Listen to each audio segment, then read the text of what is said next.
remembrance and respect, honouring Sir David Amess, the Honourable Member for Southend West, colleague and friend. May the bright memory of his rich life ever outshine the tragic manner of his death. Let us keep silence.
Thank you.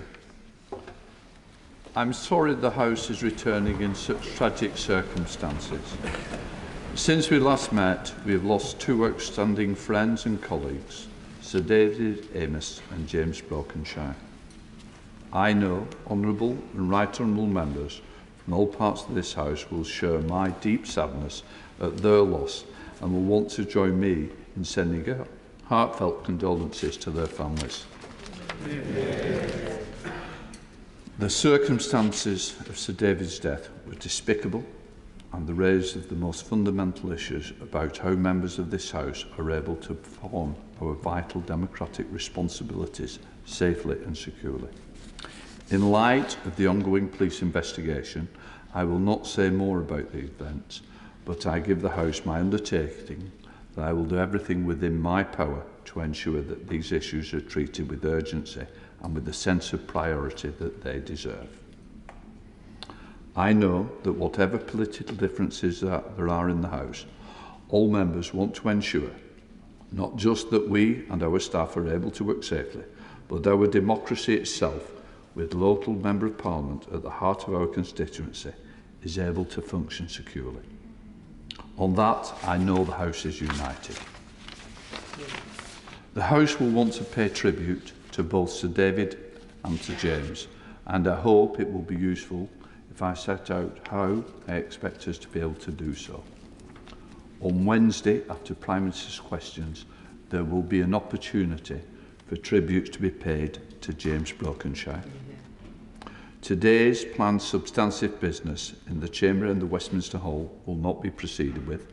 Instead, we will have Home Office questions, followed by an opportunity to pay tributes to Sir David Amess on a motion for adjournment to be opened by the Prime Minister. At 6 p.m, there will be a service of prayer and remembrance to commemorate Sir David at St Margaret's Church. I expect the House to adjourn approximately at 5:30 p.m. for those members who wish to attend the service, then to proceed from this chamber to St Margaret's. I know many members want to speak, and if we can bear that in mind, it will help us all that we get it on the record. And just to say, there will be books of condolence for members to sign, along with staff as well.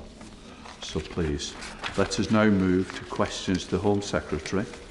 We now come to Cheryl Murray. One, please, Mr. Speaker. Home Secretary. Thank you, Mr. Speaker. Before I come on to my response, I will pay my tribute shortly to our dear friend Sir David. But I want to echo your words and start by saying that his killing is a terrible and sad moment in our history, an attack on our democracy and an appalling tragedy, and we are all thinking of David, Julia and their family.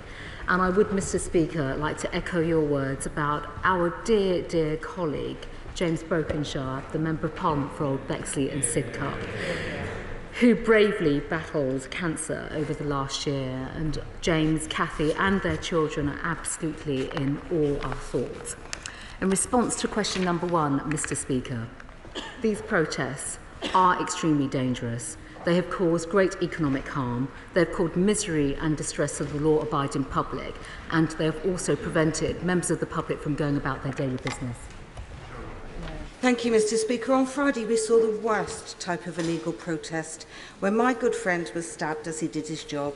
Mr. Speaker, I hope to catch your eye later and give my own tribute to this most excellent fellow, and I thank you for making this possible. I know, sadly, on this occasion, it was one of our colleagues, but will the government review how we help to keep those safe, all of those people who work in public-facing roles? My honourable friend, I echo the words of my honourable friend, actually, in terms of her remarks and the points that she has made. And of course, we have a duty and a responsibility, and there is a great deal of work taking place right now with Mr. Speaker, with our police forces across the country, to do exactly that. And there'll be further updates over the next few days, particularly for members of Parliament, but also in terms of wider public protection. Chris Brown. Thank you, Mr. Speaker. I, of course, too, also pay tribute to Sir David Amess. I never managed to persuade him to support gay marriage, but he always asked after my husband, and I think that that was the character of the man. The difficulty is judging what the boundary is between legal and illegal protests, because some people protesting online use vile abuse. They think that that's perfectly justifiable. We seem to have developed a toxic way of doing our politics. How do we simply change that so that we become a bit more like Sir David, and for that matter, a bit more like James? Well, my right honourable friend actually raises, I think, actually something that has just been captured actually by the mood of the nation around the discourse that we have in public life. Now, clearly, the online space, we see far too much cruelty online. And I think all of us have a responsibility and a duty to work together. And I do think working together is part of the solution here. And then, of course, when it comes to this place and to public life and politics, I would use one word, and that is respect. Julian Sterling. Number 2, Mr. Speaker. Mr. Speaker, can I start by associating myself with the remarks of the Home Secretary with regard to James Brokenshire, who I worked with over the last 15 years on all manner of subjects. He was a lovely man and a pleasure to know. It's also a poignant moment as I group this question with question 5 to realise that he would have spotted, Sir David would have spotted the subject of these two questions, and given his long interest in animal welfare, should in any just world be bobbing behind us now to ask a question. Mr. Speaker, stealing from a pet from its loving owner is a particularly cruel crime, causing heartbreak for families and great distress to the pet. The Home Office is working with the police to ensure pet thefts are recorded in a consistent manner and readily identifiable within Force's information management systems across England and Wales. The Pet Theft Task Force has recently made a series of recommendations which we're considering, and we will introduce a new criminal offence for pet abduction. As well, wasn't it, Minister? Yeah. So, Julian Sterling. Thank you, Mr. Speaker. Can I start by adding my tribute to Sir David? He was dedicated, as the Minister said, dedicated his career for better animal welfare.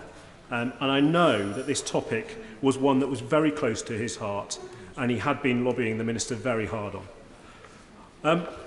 Mr. Speaker, as we continue to see the rise in pet theft by criminal gangs who are using these proceeds to fund further criminal activity, does the Minister agree that we have to bring forward legislation on this as quickly as possible? We cannot delay any further.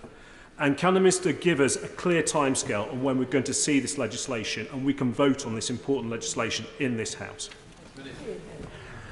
Well, Mr. Speaker, the honourable gentleman is absolutely right that unfortunately one of the effects of the pandemic, particularly the rise in the value of pets, particularly dogs and cats, who have been happily in demand by many families who look to them for companionship, has brought with it a criminal phenomenon which we need to address. The task force has made a number of recommendations, and while I can't give the honourable gentleman an absolute timetable today, he has our undertaking that we are keen to move as swiftly as possible to give him the opportunity to put this offence on the statute book. Simon Baines. Thank you, Mr. Speaker. I, like other honourable members here, am honoured to ask this question in the memory of Sir David. I met with local residents concerned about pet theft recently in Hanmer in my constituency in Clwyd South. And what message would the Minister give to those constituents who have been worried about this issue locally? Well, Mr. Speaker, it's typical of the Honourable Gentleman that he would gather his constituents together to give voice to their concern in this area. I think the message that I would give them is that we recognise their distress and concern. As a dog and a cat owner ourselves, it's inconceivable that our pets might be stolen, and the damage and trauma that would be caused to my family if that awful event were to happen is very keenly in our mind. The policy development work in this particular offence has now begun. And as I said earlier, we hope to bring legislation forward as quickly as possible so that he and the many other members who are very interested in this subject and recognise the distress that's being caused in communities up and down the land by this crime can exercise their free democratic will and put the offence on the statute book. Ian Paisley. Not here. Crispin Blunt. Mr. Speaker, we currently have no plans to reschedule psilocybin to Schedule 2 of the Misuse of Drugs regulations. The Advisory Council on the Misuse of Drugs has recently published Stage 1 of its advice on reducing barriers to research with controlled drugs. We will consider the advice, including its implications for psilocybin, carefully before responding.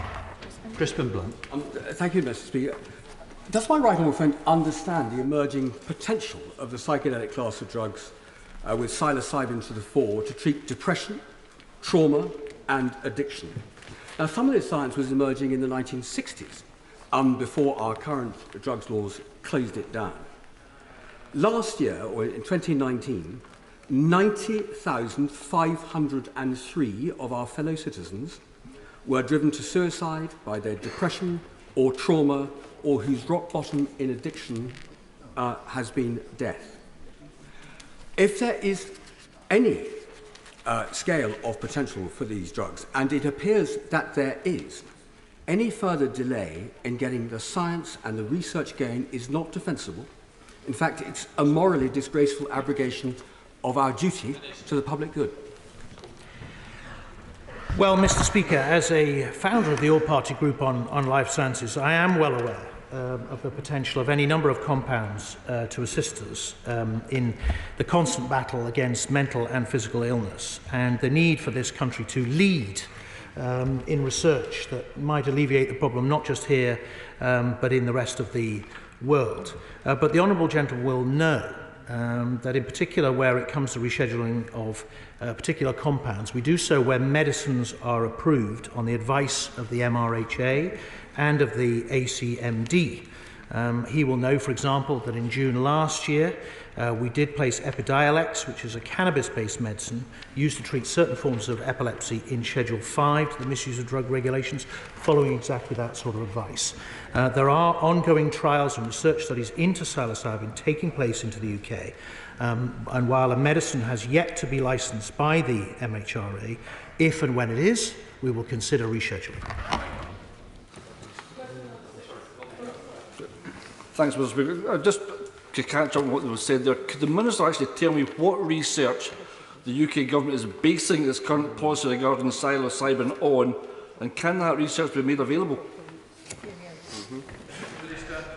Well, Mr. Speaker, the research is being undertaken in a number of academic institutions, as far as I'm aware, and I'm happy to dig out the detail of where specifically, I don't have it to hand, it is being researched. But it's worth reinforcing, Mr. Speaker, that the process for the rescheduling compounds is that approval is given for a medicine by the MHRA. Advice is then taken from the ACMD as the rescheduling, as we did do with Epidiolex. And as soon as those medicines are approved by the MHRA for use, I would be happy to consider rescheduling. Drummond. Thank you very much, Mr. Speaker. Question number 6. Mr. Speaker, I would like to associate myself with the comments made by my ministerial front bench colleagues on the sad loss of our dear colleagues With your permission, I would like to group this question with question 14. And supporting victims of domestic abuse is a government priority. Building on the landmark Domestic Abuse Act and the Tackling Violence Against Women and Girls strategy published this year, we will also publish a dedicated domestic abuse strategy.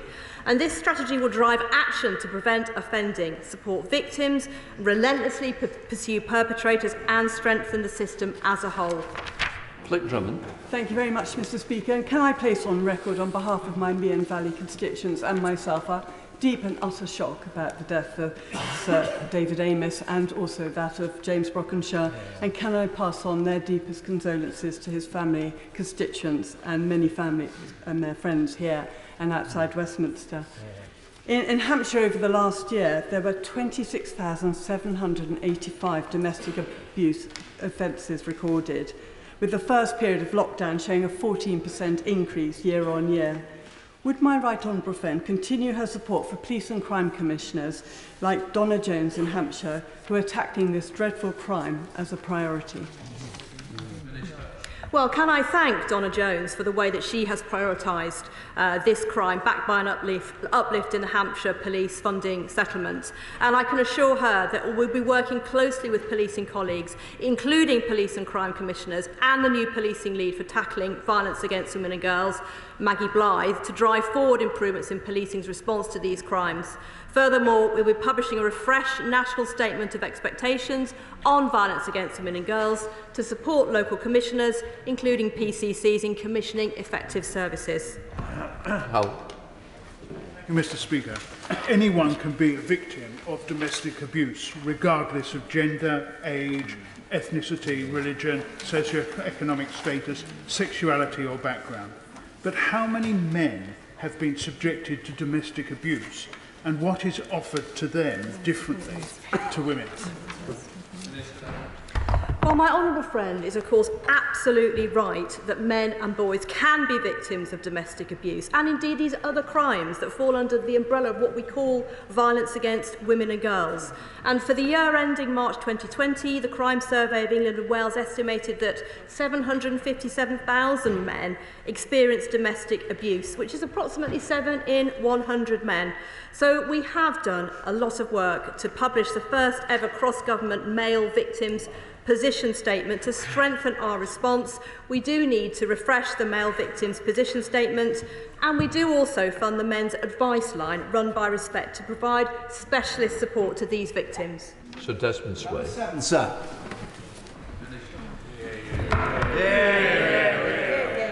Mr. Speaker, may I also associate myself with the tributes that have been made and will no doubt be made for the rest of the day to both Sir David and to James Brockenshire. They were model parliamentarians and great friends, and we're far poorer in this House for their passing. Mr. Speaker, with your permission, I would like to group this question with question 16. Illegal entry to the UK via small boat is unsafe, unfair and unacceptable. We are working tirelessly to make this route unviable through a comprehensive package of measures. There is no one single answer. Our new plan for immigration and the Nationality and Borders Bill will address the challenge of illegal immigration by increasing maximum sentences for people smugglers and making it easier to swiftly remove those who enter the UK illegally. Sir Desmond Sway. What urgency does he attach to the implementation of offshore processing along the Australian model?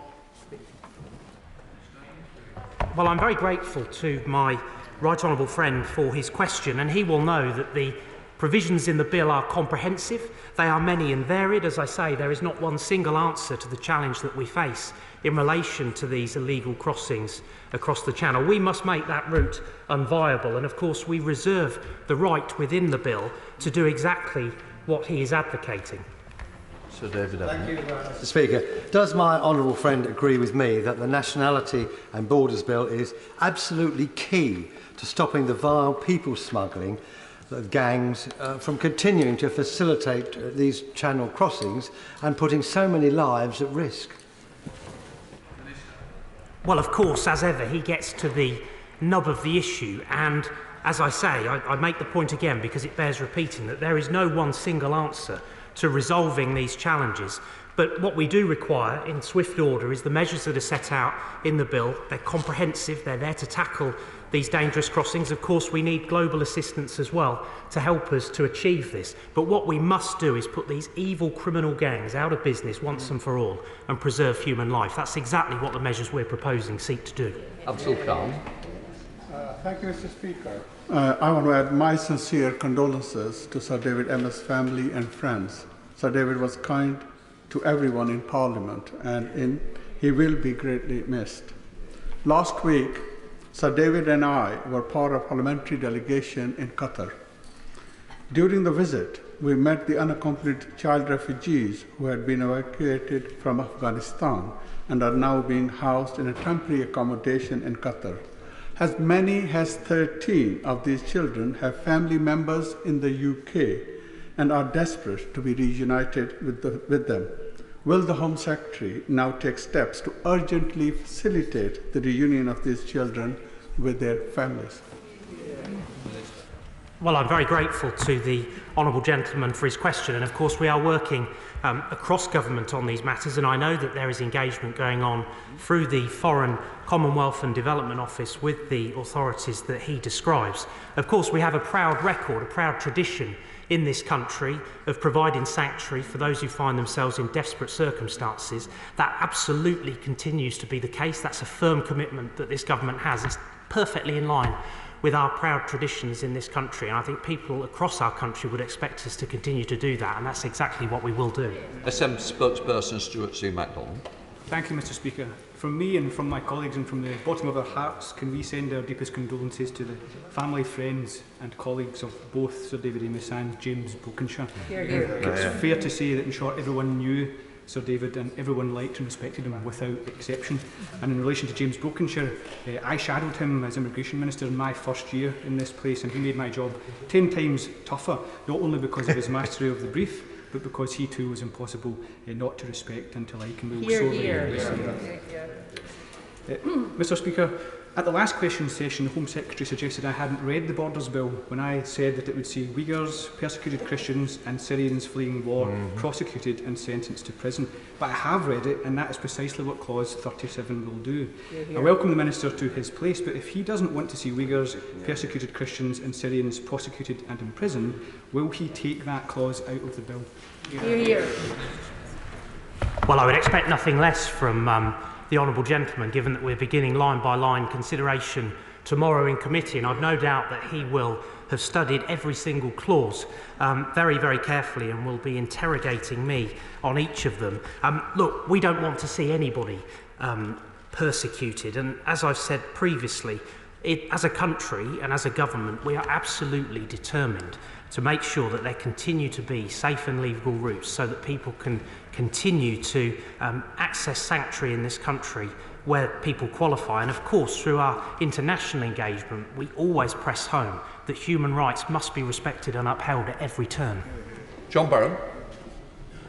Thank you, Mr. Speaker. I very much warmly welcome the Minister and indeed the Government's forthcoming legislation on this issue, but can I urge him to take utmost haste and speed in delivering it to this House for our consideration. The trade, if you like, of human trafficking is a hideous crime. Lives are being lost now. It's making a laughingstock, I would suggest, of the two systems on both sides of the channel. We need to put a stop to this. It should not be beyond the wit of the government that it be so.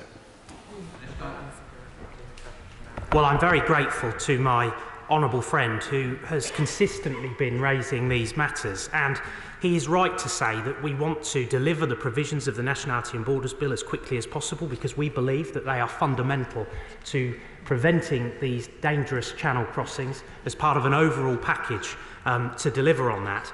And I hope that the bill will command support from across the House. He's also right to raise the issue of collaboration with our international partners, and of course the French are integral to that. We have an arrangement with the French. It is bearing results. There is clearly still more to do, but it is the case, Mr. Speaker, that this issue cannot be resolved entirely without that collaboration. Question 8, Mr. Speaker. Mr. Speaker, no illicit drug can be assumed to be safe. McCarthy. Right. I want to echo the tributes, obviously, to Sir David Amess and to James Brokenshire, and my congratulations to their friends and family. Over a single weekend in Bristol this summer, one young person died and 20 others were hospitalised, leading to police warnings about a lethal batch of pills circulating in the city. And it's just not enough for the government to say, don't do drugs. That clearly doesn't work. So will the government work with organisations like In the Loop that do provide testing, or provide its own drugs testing service like the Welsh Government has been doing since 2014? That's the only way that you're going to save lives. Well, Mr. Speaker, we're obviously all distressed to hear the news from Bristol, and any life lost to drugs is obviously to be mourned. Anyone interested in lawfully undertaking activities that include the possession, supply or production of controlled drugs, including in the course of drug testing services, can already apply to the Home Office for a domestic licence when they will be subject to the usual visits and considerations about the activities that they undertake. But I do understand the Honourable Lady's implication that we should look at this subject in the round, and it is our hope that we'll publish a comprehensive cross-government strategy on drugs, as I say, in the round, and their impact and what we can do about them later this year. We now go to Laura Farrell. Number 9, Mr. Speaker. Cases including the sickening murder of Sarah Everard and the appalling murders of Bieber Henry and Nicole Smallman have caused immense pain and understandably prompted huge concerns. That's why the Home Secretary commissioned an inspection of the police response to violence against women and girls, and we supported the recommendation to appoint a full-time national policing lead to drive forward progress on this hugely important issue. Boris. Thank you, Mr. Speaker. I also want to extend my deepest sympathies to the families of Sir David Amess and James Brokenshire. Southend has lost 2 sons, and we've lost 2 very special parliamentary colleagues. I'd also like to recognise the work that my right honourable friend, the Home Secretary, has been doing over the last few very challenging weeks, which have had damaging implications for the relationship between the police and the safety of women. Last week, The Times reported that of disciplinary hearings that have been conducted over the last 3 years, over half were held in private and almost no force published the findings. We know how important transparency is when it comes to public confidence, so could my honourable friend say what steps she is taking to ensure that members of the public can see what is going on with their local force? While my honourable friend is absolutely right that public confidence in the policing response is vital in tackling violence against women and girls, and I'm determined, as is the Home Secretary, to do all we can to combat these sickening crimes. We are committed to ensuring that policing is subject to stringent levels of transparency and accountability. Misconduct hearings are chaired independently of forces by legally qualified chairs. Sometimes those hearings must be held in private for several legitimate reasons, but we will be looking at this matter further to make sure that the system is accountable to the public. Shadow Minister Jessica. Thank you, Mr. Speaker. Obviously, we all on this side of the House wish to be associated with the words of the Home Secretary and send our love and best regards to Sir David's family. He was kind and good, but for me, above all else, he was funny, and he didn't take himself too seriously. And as for James, as the Immigration Minister, he was incredibly approachable and kind, and a good and thorough minister. I wish also just to briefly say, from this side of the House who know how it feels to have someone fall, our love through you, Mr. Speaker, is with all of those friends and colleagues of those who have died. I simply rise to ask the Minister if her department have decided if they are going to implement all the recommendations and the timeframe laid out in Her Majesty's Inspectorate of Policing report last month in order to improve our national response to violence against women and girls. In September, the Minister told this House that the Home Secretary has committed to considering the report's full recommendations and will update Parliament when she has done so. An update on that position would be welcomed. Well, I thank the Honourable Lady for her words just now.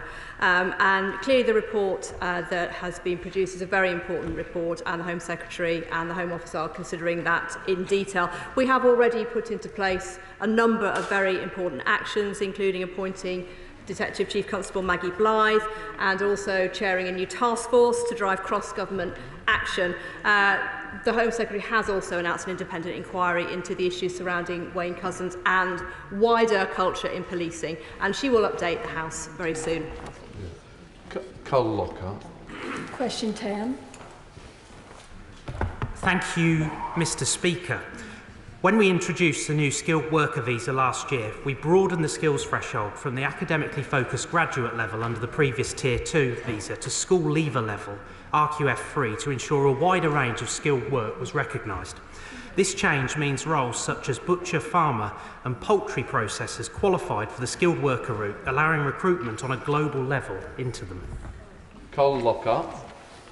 Thank you, Mr. Speaker, and can I extend my thoughts and prayers to Sir David Amess and James Brokenshire's family, friends, colleagues and staff today, and I trust that I will have the opportunity to speak later further on this matter. Mr. Speaker, I thank the Home Secretary for meeting with myself and party colleagues on this issue just a short number of weeks ago, and for the actions taken since then to alleviate the labour supply pressures. However, I do fear the short window of opportunity being offered will not be enough to attract the necessary workers. Additionally, our farmers, particularly our pig farmers, are in crisis as we speak in this House today. What additional efforts are being made alongside DEFRA to support this industry, meet the pressing demand for labour, with farms backing up with healthy pigs and abattoirs cancelling 25% of their pig slaughter due to staff shortages? Well, I'm grateful to the Honourable Lady for her supplementary question, and I note that she met the Home Secretary recently to talk about this, and of course events have moved on since, and we've had flexibility on visas. Obviously the issues around cold storage are being addressed, but what is clear is that this is a short-term fix, not a long-term solution, and I think what we must do is continue to focus, and I think people in our country would rightly expect us to focus on what more we can do to make sure that we improve skills and training and wages and terms and conditions, to make sure that the domestic labour market is able to fulfil these roles in the longer term. But we have been responsive to industry's asks, and of course our ears continue to be open. Peter Bell. Thank you, Mr. Speaker. It would have been very appropriate today.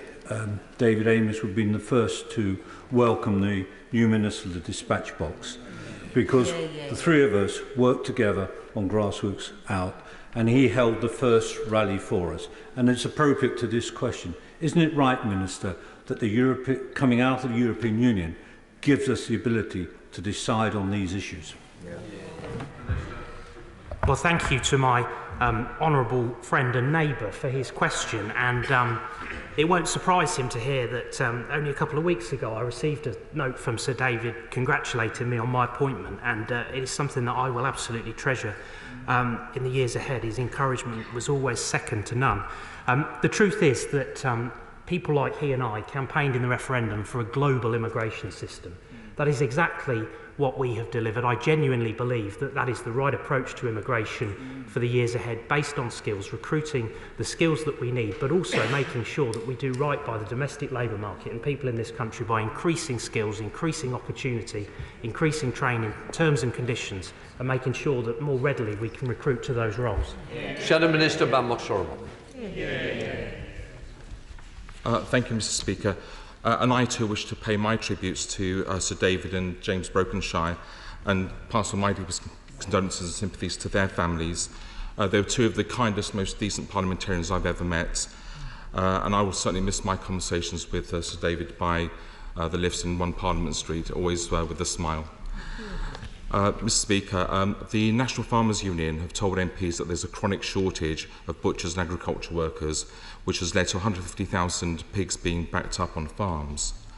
So I ask the Minister, will the government add the butchers and agriculture workers to the shortage occupation list, and will the government agree to review the list earlier than 2022, as is the current plan?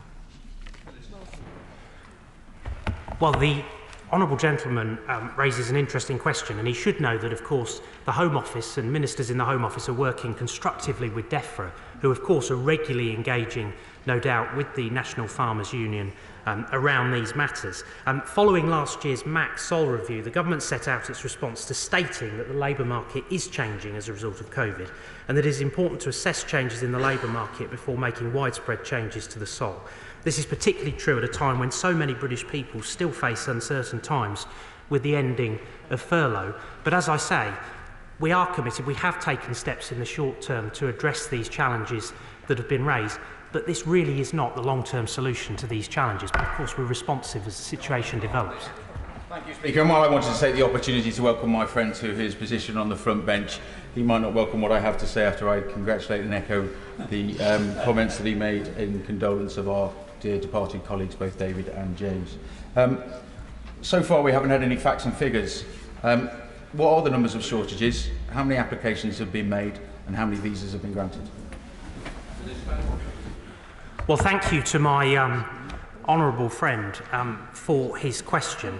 As I say, what we have done is we've been responsive to the needs that have arisen in our economy. We've been engaging with the various sectors who've come forward to raise concerns. For example, there is a commitment to supporting visas for 4,700 HGV food drivers, up to 5,500 poultry workers, 300 fuel drivers. I think the key thing now is that those industries who've sought that extra support and that flexibility through visas now get on and recruit to those roles. Cat Smith. Question 11. Thank you, Mr. Speaker. And I too wish to associate with your words and the Home Secretary's in memory of our two cherished friends, David and James, outstanding parliamentarians both. James, of course, among his many other accomplishments, was also an exceptionally effective and highly respected security minister, in which role he set the enduring example. And as well as colleagues in this House, he is very much missed by officials in the Home Office and by the agencies and partners with which he worked. Mr. Speaker, online fraud and scams have a devastating impact, and we are taking action to protect the public and make it harder for fraudsters to operate. And the Online Safety Bill will tackle some of the highest harm frauds online. Cat Smith. Thank you, Mr. Speaker. And I wish to put on record my own condolences to the families of James Brokenshire and Sir David. A lot of people have said that Sir David was a good support to new MPs, but he was also a good support to those of us who were doing things for the first time. And indeed, he chaired the first bill committee where I was on the opposition front bench, and he was a great support to me and will be dearly missed from this House. Many of my Fleetwood constituents are seriously concerned about pension scams, which are on the rise, and I pay tribute to the work of Age UK for the awareness that they're raising about the risk of pension scams. So can the Minister tell me what steps he plans to take in terms of the Online Harms Bill, specifically on pension scams? Very good. So, Mr. Speaker, the Honourable Lady is exactly right to identify the wickedness of pension scams, picking on people often at a time of weakness, part of a wider field of investment scams. As she will know, the Online Safety Bill is currently going through pre-legislative scrutiny, which is an opportunity for issues to be fleshed out, but she's absolutely right, government focus remains very much also on the pension scams that she mentions. Teresa Villiers. Can I express my deep sadness at the loss of Sir David Amess and James Brokenshire? And can I also ask the Minister what action the government and the police are taking to protect the elderly in particular from scams? It's one of the most repellent aspects of this type of crime that the criminals particularly prey on the elderly and vulnerable. Yes, I thank my right honourable friend for that question. It follows on, of course, from what the honourable lady opposite was saying. It's very important that we raise awareness of how to protect yourself against these scams, the things to look out for, that we encourage reporting so that we can build up a wider picture. It's also very important that we focus on victim support when these crimes have occurred and to prevent re-victimisation, and we're increasing our efforts in that area. Minister Conor McGinn. Thank you, Mr. Speaker. Can I echo what has been said about Sir David Amess? When it comes to James Brokenshire, quite simply, he was everything you'd have wanted in an opposite number. He was cooperative, constructive, but occasionally combative, and I will miss him. I congratulate the new Security Minister, and I think we've already established a similar working relationship. Online harms have been brought sharply into focus during the last 18 months. Fraud and scams, but also extremism, radicalisation and terrorism. The police, security and intelligence services are very concerned, and we sadly know the tragic consequences. Is the Minister satisfied that he can address this in the online safety bill, or are specific and perhaps more urgent actions required? Can I assure him that if they are, we will seek to work with the Government in finding common ground to bring forward any necessary measures? Well, I'm going to start by thanking the Honourable Gentleman twice over, first of all for what he said at the start, but also for his expressions of support for doing what we need to do to make sure that these terrible messaging, propaganda and ways of association with the most horrific outcomes and consequences they can have, that we disrupt them and that we thwart these efforts. There are important steps in the online safety bill to do with illegal content, and I think that will improve our arsenal, our toolkit, but there are other things we need to work on as well, in particular the issue of end-to-end encryptment and the deliberate blinding of platforms to themselves against being able to take down very harmful material is something which I look forward to working with him on. Mr Speaker, and may I pay respects on behalf of the people of Stroud to the families of Sir David and James Brokenshire. On the BBC yesterday, my right honourable friend, the Home Secretary, was compelling when she spoke about the challenges of tackling anonymous abuse and understanding that the public are looking to us to make changes here. Will my right honourable friend meet with me to discuss my verification campaign with a group, Clean Up the Internet, to see how your department can also assist this work? Mr Speaker, I'll certainly meet with my honourable friend and recognise that she's done a lot of work in this area. I do want to make very clear to people that where they are engaged in illegal abuse, they can be identified and they can be prosecuted via existing legislation, Police and Criminal Evidence Act of 84 and the Investigatory Powers Act 2016. But I do accept there are more aspects of this, and I would be very happy to meet with her and look forward to hearing her thoughts. Yeah. We now go to topicals. Kate Osborne. Number one, Mr Speaker. Thank you, Mr Speaker. The whole country is horrified and shaken by the dreadful killing of our colleague and friend Sir David Amess. There's been a tidal wave of stories about David's kindness and compassions from all quarters. And to me, he was a dear and loyal friend. We are all utterly devastated for David's wife Julia and their family and loved ones. David, Mr Speaker, as we've already heard across the House, had a huge number of friends in this House, in his constituency, in the county of Essex and well beyond.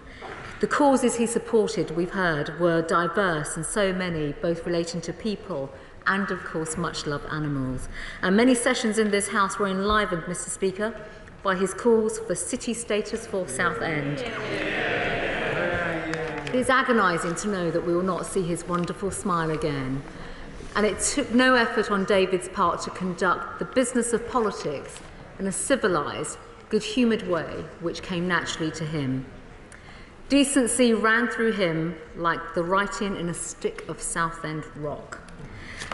David represented all that was good about this place, so let us all carry his light forward and reflect his passionate commitment to making things better for the people we serve. Kate Osborne. Can I pay my respects to Sir David Amess and James Brokenshire and send my best wishes to his family, his friends and his staff. Mr Speaker, today on Anti-Slavery Day, statistics obtained by After Exploitation show that since 2016, over 4,500 suspected trafficking victims have only been referred for support after leaving immigration detention. Now, this shows a major failing and demonstrates how the trauma of detention prevents victims from disclosing their exploitation. So can the Minister explain what work is being carried out to tackle this problem, and also say why is the Home Office still planning to open a new immigration detention centre for women this month in County Durham? Thank you, Mr. Speaker. Well, first of all, on the really important point that she has made around modern-day slavery and trafficking, the government is absolutely committed to undertaking every steps and every measures to provide support through the national referral mechanism and also support in terms of victimisation through much of the modern-day slavery work that we do as well. I should just like to reassure the Honourable Lady, Mr. Speaker, that actually through the current Borders and Nationality Bill, there is greater work taking place now in terms of what kind of measures we can put in place to safeguard the victims, safeguard their testimony and make sure that they get the support that they need. Fletcher. Thank you, Mr. Speaker. May I place on record my own condolences to the families of the two colleagues that we have lost. I recently undertook resident surveys in Heath and Shirebrook in my constituency, and it showed that there was strong demand for more bobbies on the beat to tackle antisocial behaviour. Can I ask my honourable friend what progress we have made in getting more police on the streets in Derbyshire?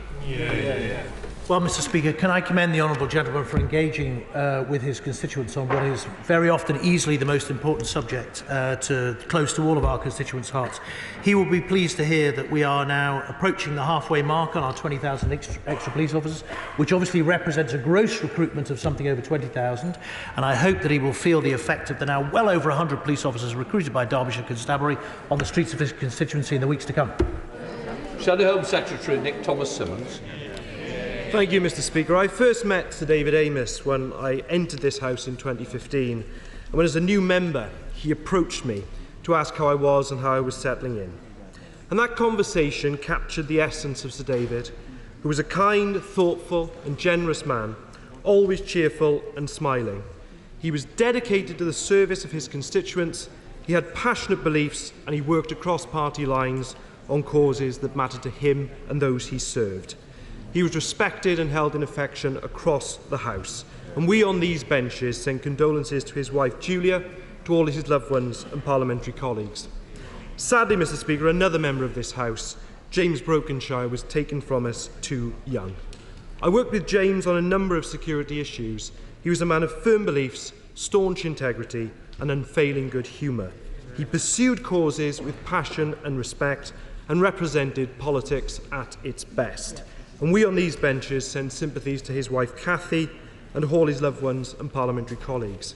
I'd also, Mr. Speaker, like to send best wishes to Lynn Owens to thank her for her work as Director General of the National Crime Agency and wish her a swift recovery from her recent surgery. Mr. Speaker, I'm grateful to your office and to the Home Secretary for the work on MP security since the heinous crime that was committed on Friday. But I wonder if the Home Secretary could offer some further details on the review. Can she confirm when the review she announced will be completed and what she will do too to ensure that any recommendations are applied consistently by police forces up and down the country? Well, I thank my right honourable friend, first of all, for his comments regarding Sir David, James and Lynn as well, Lynn Owens. These are important points, obviously, in terms of members' security, which the Speaker and myself have been working on over recent days. And it is absolutely right, I think, for all members of the House to recognise that we want to see consistency across the board when it comes to the safety and security of members of Parliament and our ability to conduct our public duties as democratically elected members of this House. The review is underway right now, and I can confirm to my right honourable friend and to all honourable and right honourable members that the policing review itself is concluding literally over the next few days. There will be more communications to all colleagues across the House in terms of how to conduct their work publicly in a safe and secure way, while at the same time giving the public the confidence and assurance that they need when they are coming to meet members in forums such as surgeries, but also that the one-to-one contact that members of Parliament require will be taking place, actually starting from this afternoon. Nick Thomason. I'm grateful for that answer, and the awful murder of Sir David follows after the dreadful murder of our friend Joe Cox, an attack on my right honourable friend the member for East Ham, a plot to kill my honourable friend the member for West Lancashire, and the murder of Andrew Pennington, who was killed after an attack at the office of the now noble Lord Jones of Cheltenham. Now, any attack on any elected representative is an attack on our whole democracy, and it's with that imperative we have to approach this. Mr Speaker, I appreciate the current investigation is at a very early stage, and the Home Secretary will quite rightly be very guarded on specifics, but I wonder if she could comment more broadly on the issue of lone attackers. Can the Home Secretary set out what steps the government intends to take to investigate this type of attack, the radicalisation of perpetrators, and will a strategy be put in place to reduce the risk of such attacks in future? Well, my right honourable friend is absolutely right in terms of a live investigation taking place, and I will not be joining to any commentary whatsoever, and no member should. The issue of lone attackers is not new, and across society and across our country and other countries around the world, sadly we have seen too many lone attackers in previous years as well. There is a great deal of work taking place, and sadly we will continue to discuss actually the work across intelligence, policing, security, prisons and probation as well, the work that takes place to prevent these attacks, but also the data and intelligence sharing that is undertaken across our systems, across government, but across all aspects of various institutions and society, linked to, of course, some of the current inquiries that are also taking place. So there's a great deal of work that is in flight right now, underway. But I also think it is important to recognise, and I would like all members of the House to hear this, we have some of the best intelligence and security agencies in the world. I want to pay tribute to them today and our police forces for the work that they have been doing, specifically in regards to the current investigation, but also the much wider work that they do to keep us safe every single day. Spencer. Thank you, Mr Speaker, and I'd like to associate myself with the remarks made by yourself, the Home Secretary and other honourable members, and pay tribute to Sir David Amess and James Brokenshire, two fantastic and honourable MPs, cruelly taken before their time, and their friends and families are in all our thoughts and prayers. Now, on the review of security of MPs, does my right honourable friend agree with me that one of the things that makes our democracy great is the unfettered access our constituents have to us, and that this must be protected and strengthened as part of this review? I thank my honourable friend for his question, for his comments and his question. He's absolutely right, and I think all of us, all honourable and right honourable members, take pride in their constituency work, and exactly that, the ability for constituents to approach us and for us to be approachable to them. Underway right now, there are a number of security reviews, but practical considerations that we are looking at, rightly to protect members and to protect the public, to enable us to carry out our functions as democratically elected members of this House. SNP spokesperson Stuart C. MacDonald. Thank you, Mr Speaker. Having expressed our condolences, can we also express our thanks both to you and the Home Secretary for the work that's already ongoing to review and improve our security. I agree with the Home Secretary that we must make it our mission both to improve safety and to protect the close links between the public and their representatives. But will she agree that this must be true at all levels of democracy? And I mention in particular our local councillors at the coalface, often doing surgeries alone, week in and week out. Right, my friend is absolutely right, and I would just like to pay tribute actually to all elected representatives across the United Kingdom, because they do conduct themselves day in, day out with great determination, and it is right, and there is work taking place, just to give the honourable gentleman in the House assurance through the Cabinet Office that we actually look at the right kind of measures and support them. I want to echo every comment that has been made about David Amess and James Brokenshire. The introduction of damping in 2004 to the police funding formula has cost Bedfordshire about 95 officers on the beat. Will the government commit to scrap damping as quickly as possible to be fair to Bedfordshire and the other forces affected, and to do so as quickly as possible? Well, Mr Speaker, I've made a commitment in this House before that we'll introduce a new funding formula for police forces across the land before the next election. That is the objective that we're currently working towards, although I would warn everybody that all cannot have prizes. Thank you, Mr Speaker. On behalf of my constituents and myself, I would like to pass on my deepest condolences to the family of Sir David Amess and James Brokenshire. Mr Speaker, the Secretary of State will no doubt be aware of the long-running extradition cases of the West Midlands Three, two of whom are my constituents in Coventry North West. These three people are British citizens, and they have endured raids, arrest and imminent threats of extradition. Given that the Crown's lawyers could present no case whatsoever at the extradition proceedings, and the threats of extradition has subsequently been dropped, Will the Secretary of State outline exactly what evidence was used to justify these arrests in the first place? And I'm sure the Secretary of State will agree that my constituents deserve clear answers. Speaker, I'd like to speak to the Honourable Lady separately on this case, if I may, because I didn't fully hear her question, but I will certainly follow up on this extradition. Nigel Mills. Thank you. Can I also extend my condolences to the family and friends of James and Sir David. Over the recess, the Pandora Papers showed that corrupt and criminal money is still making its way into the UK, and yet no unexplained wealth orders have been issued for the last 2 years. Could the Minister ensure that the National Crime Agency has the resources to pursue those orders in any case where they're appropriate? Thank you, Mr. Speaker. And unexplained wealth orders are a very important tool, and yes, we are absolutely making sure the resources are there to support their use. Hang on a bit. Neil Hamby. Oh, not here. Not here. Let's go to Kate Olsen-Moore. Thank you, Mr. Speaker. I would like to extend my condolences to Sir David and to James Brockenshire's family and friends. Is the Secretary of State aware that victims of the Windrush scandal are disproportionately likely to be suffering extreme hardship? Will she publish guidance on its expedition process for claims under the scheme so that those in acute need, such as my constituent, Anthony Bryan, can apply for the expedition? The Lady will be well aware of the extensive work that has taken place around the Windrush compensation scheme and the support that we've offered her constituents as well. If she'd like to meet with me to discuss this further, she'd be very welcome to. Karen Bladley. Mr. Speaker, and I refer to my entry in the Register of Members' Interest. Today, Mr. Speaker, we mark Anti-Slavery Day. One of the first people in government to recognise the importance of this issue was our much-missed colleague, James Brokenshire. Will my right honourable friend please confirm that her priority will be to continue James's work, making this a priority for her and making the UK a world leader in this area? This honourable friend is absolutely right in the way, in passionate way, she's put her question forward. And we will continue that work and the legacy of the work that's taken place on modern-day slavery.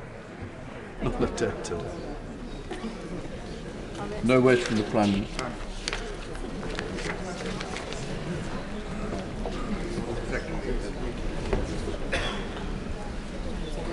Order. In a moment, I will ask the Prime Minister to move the motion for the adjournment of the House, which will give an opportunity for us to pay tribute to Sir David Amess.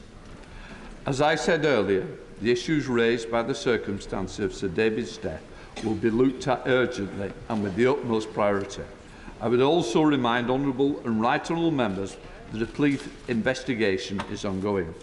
So our focus this afternoon should be on Sir David's life and his contribution to our democracy.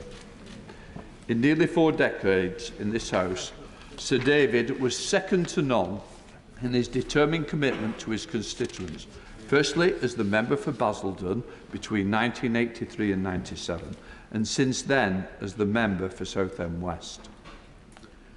He was tireless in making sure the voice of Southend West was heard in this chamber. It's difficult to believe that we will not hear him make the case for Southend achieving city status. Before the next recess, definitely. He worked equally hard outside of the chamber for his constituents, always going the extra mile to make sure their case was heard and their needs were met. He used his skills as a parliamentarian to pilot numerous pieces of legislation onto the statute books, reflecting his political priorities such as fuel poverty and, of course, animal welfare. He was much more admired as a member of the panel of chairs, respected across this House for his fairness and expertise. I would also like to thank the speakers from around the world who have sent messages of support, including Speaker Pelosi and Speaker Smith of Australia, along with many, many more who wanted to let us know that Congress and the Australian Parliament are thinking of us, David's family, and all at this time. On a personal level, David was a lovely man. He was well liked by members and staff alike, and during his almost 4 decades here, built a reputation for kindness, generosity, sustained by his faith. David was devoted to his family. As much as we will miss a much-loved fellow parliamentarian, The loss felt by David's wife Julia and their children is unimaginable. I know the whole House will want to join me in sending them our deepest condolences. I now call the Prime Minister. Mr. Speaker, I beg to move that this House do now adjourn. The passing of 72 hours has done little to numb the shock and sadness we all felt when we heard of the tragic and senseless death of Sir David Amess. This House has lost a steadfast servant, we've lost a dear friend and colleague, and Julia and her children have lost a loving husband and devoted father. Nothing I or anyone else can say will lessen the pain, the grief, the anger they must feel at this darkest of times. We hold them in our hearts today. We mourn with them and we grieve alongside them. Sir David was taken from us in a contemptible act of violence, striking at the core of what it is to be a member of this House and violating the sanctity both of the church in which he was killed and the constituency surgery that is so essential to our representative democracy. But we will not allow the manner of Sir David's death in any way to detract from his accomplishments as a politician or as a human being. Because Sir David was a patriot who believed passionately in this country, in its people, in its future. He was also one of the nicest, kindest, and most gentle individuals ever to grace these benches. A man who used his decades of experience to offer friendship and support to new members of all parties, whose views often confounded expectation and defied easy stereotype, and who believed not just in pointing out what was wrong with society, but in getting on and doing something about it. It was that determination to make this country a better place that inspired his outstanding record on behalf of the vulnerable and the voiceless. The master of the Private Members Bill and 10-Minute Rule Bill, he passed legislation on subjects as diverse as animal welfare, fuel poverty, and the registration of driving instructors. He was a prodigious campaigner for children with learning disabilities and for women with endometriosis, a condition on which he became an expert after meeting a woman at one of his constituency surgeries. Behind the famous and irresistible beam lay a seasoned campaigner of verve and grit, whether he was demanding freedom for the people of Iran or courting votes in the Westminster Dog of the Year contest, whether he was battling for Brexit or fighting his way to the front of the parliamentary pancake race. And as every member of this House will know, and as you have just confirmed, Mr. Speaker, he never once witnessed any achievement by any resident of Southend that could not somehow be cited in his bid to secure city status for that distinguished town.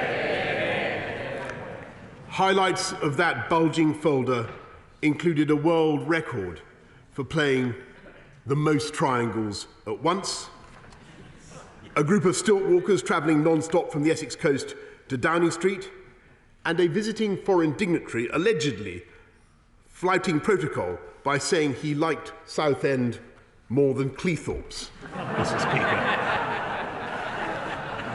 A compelling case, Mr. Speaker. And as it is only a short time since Sir David last put that very case to me in this chamber, I am happy to announce that Her Majesty has agreed that Southend will be accorded the city status it so clearly deserves.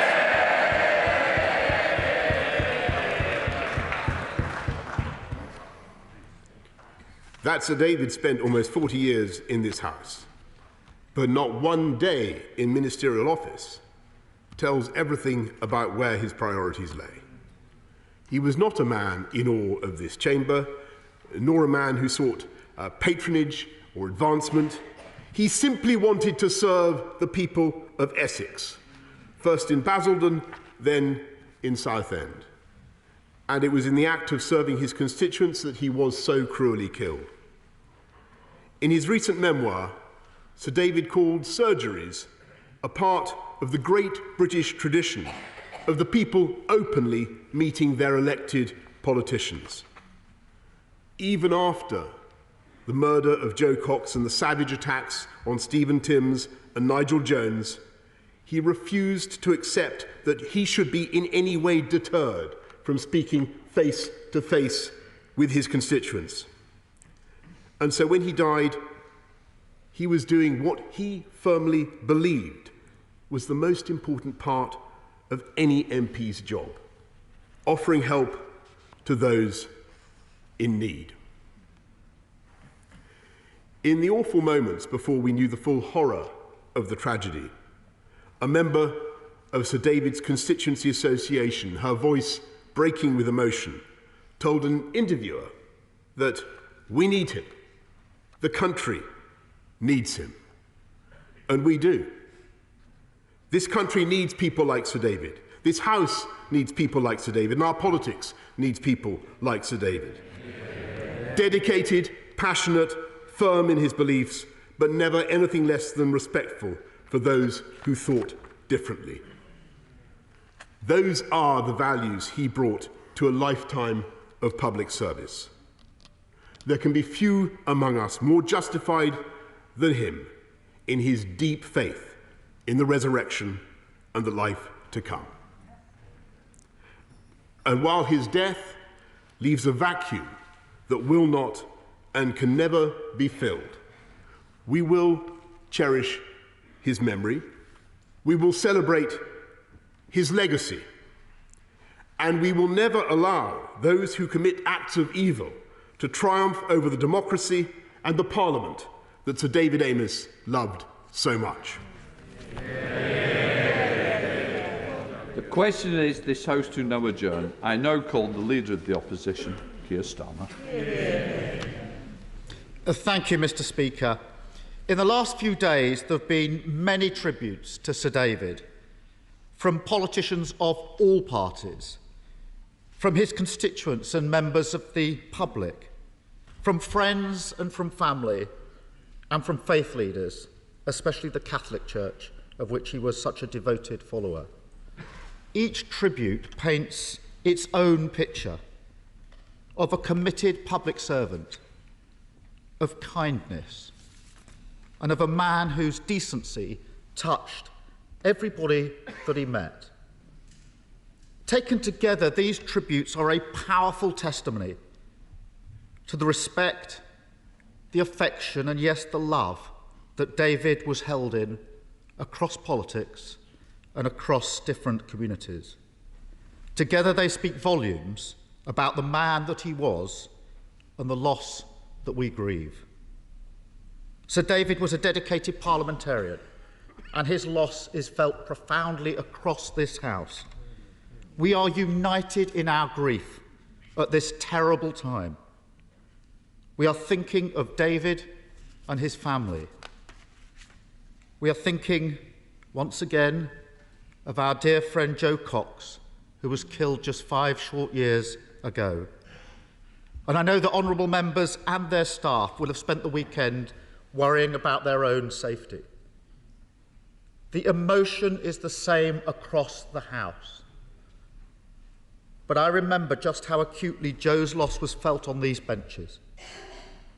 So today, on behalf of the entire Labour Party, I want to lean across, to reach across, and to acknowledge the pain that's felt on the opposite benches, and I do.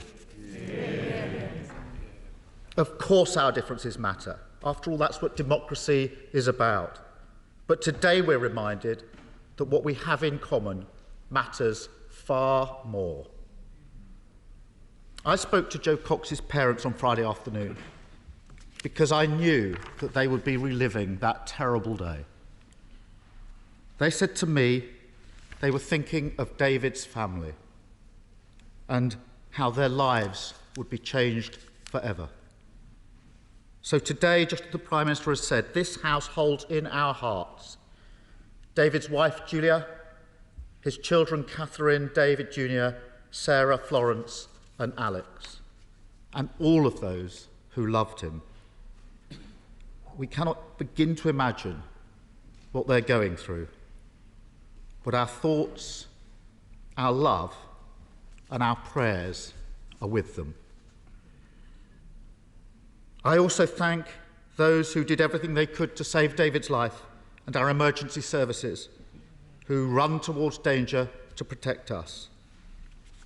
And I just want to take a moment to think about, for all of us to think about, David's staff and what they must be going through. This Parliament that David loved so much has lost one of its finest advocates. His colleagues have lost a dear friend, and the people of Southend have lost one of their own. Sir David was a dedicated constituency MP. When I visited Southend on Saturday, I was struck by the affection and the regard that he was held in by everybody I met. He rejected ministerial office to focus on Southend, and we remember his historic battle to see it given city status. And I'm so pleased at the announcement the Prime Minister has just made. It is a fitting tribute to Sir David's hard work. It really is. Fitting because David delivered on the causes he championed. He cared about them. He passed a bill that forced action on fuel poverty. He paved the way for better standards of fire safety and delivered protections for animal welfare. And no tribute has emerged in recent days that resonates more vividly than that of his former parliamentary staffer, Edward Holmes. As he was in his first job out of university, Holmes forgot to tell Sir David about an urgent call that the then Prime Minister, David Cameron, had made. He said he felt terrified until he finally plucked up the courage to tell David, whose response was typical. "Don't worry about that, Edward." So relaxed was David that Mr. Holmes says he suspects he never actually called the Prime Minister back. That tells of a politician who had his priorities right. One who put his people before his party and his patch before his personal advancement. Even as a political opponent, he was a man and a politician we can all learn so much from. I use that phrase, political opponent, very deliberately, because David held his beliefs passionately, but gently. And I believe that not only can we learn from that, but we have a duty to learn from that. Civility matters, and it matters in politics. We must not lose sight of the fact that David's killing was an act of terror in our country. We can't help today but think of Joe Cox, Andrew Pennington, and PC Keith Palmer, who lost his life defending all of us in this place in 2017. And we thank God that the Honourable Member for East Ham is with us in the chamber today, and that the Honourable Member for West Lancashire's would-be attackers were stopped in their tracks. And I know that politicians across the country, across this House, have their own experiences of threats to their security. Today is a chance to remember David. But in the weeks and days to come, we must confront the threats and violence that everyone faces in acting this country's democracy. It's too early for us to comment on the exact motivations and circumstances of David's killing. But I do want to finish by saying this. A cowardly attack on a public servant doing his job is an attack on our country and on our way of life. A way of life that prizes tolerance, democracy and respect, that accepts our differences but cherishes our commonalities, that refuses to succumb to the poison of extremism. no matter what perverted cause, faith or ideology these attackers support, their intention is always the same: to sow division amongst us. And that's why our response must always be to show that we will never be cowed, that our bonds to one another can never be eroded, that the hatred that took Sir David's life will never win. Our democracy is precious. It's held firm against many tests, but it's also a fragile, living thing. Let us use the memory of Sir David's life and his passions to nourish it, to recommit ourselves in standing for the things that he stood for, the things that extremists will never comprehend, for decency in our disagreements, for kindness in our hearts, for our great democracy, and for the hope that through it we can make our country and our world a better place. Thank you, Mr. Speaker. Mark Francois. Thank you, Mr. Speaker. Sir David Amess was my best and oldest friend in politics. So I confess that I'm hurting terribly. And I hope the House will therefore forgive me if, because of that, my contribution this afternoon is even more incoherent than usual. I certainly cannot match those two beautiful and, if I may so, extremely moving tributes from the Prime Minister and the Leader of the Opposition. Thank you. Everything I ever learned about how to be a constituency MP, I learned from David Amess. He sponsored me for the candidates list and he mentored me when I arrived. Without him, I would never have become a member of Parliament. So some might well argue he has much to answer for. I grew up in Basildon when David was the local MP. I grew up on a working-class council estate, which even the locals nicknamed Alcatraz. David helped me to campaign in 1991 to win election onto Basildon Council. Quite a robust place to learn your trade. Once described as the only local authority in Britain where at council meetings the councillors actively heckled the public gallery.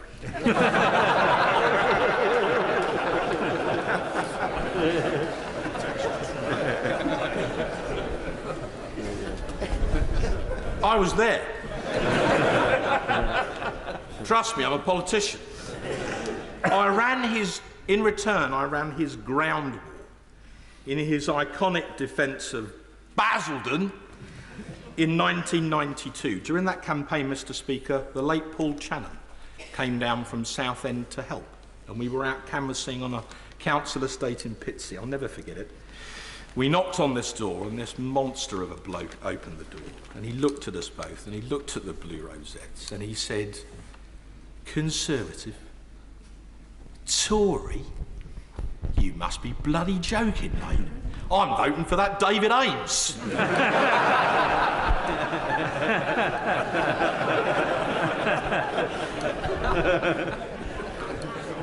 And I said, "I know when I'm beat, sir. Well done." And my partner Olivia and I were due to be on his table at the South and West Conservatives' annual dinner on the day that he was killed. But David is now our fallen comrade, sir. He was a devoted and a loving family man, and our deepest sympathies are with his widow, Lady Julia, and his 5 children, who produced the most amazingly courageous statement yesterday, the essence of which I think was that love must conquer hate. And I'm sure, sir, we all agree with that. He was an animal lover, a patriot, a Thatcherite, a Eurosceptic, a monarchist, and a staunch Roman Catholic, whose faith sustained him throughout his life, and he was a truly great friend in need. I can vouch for that. And a fine parliamentarian. He was probably the best potential father of the House we will now never have. He had a zest for life. He had a joie de vivre. For him, the glass was never half empty. It was 3/4 full. He was a doughty champion for Basildon and then for Southend. So thank you, Prime Minister and Her Majesty and the Privy Council for making Southend a city after all. It was the right thing to do. And our apologies to Cleethorpes.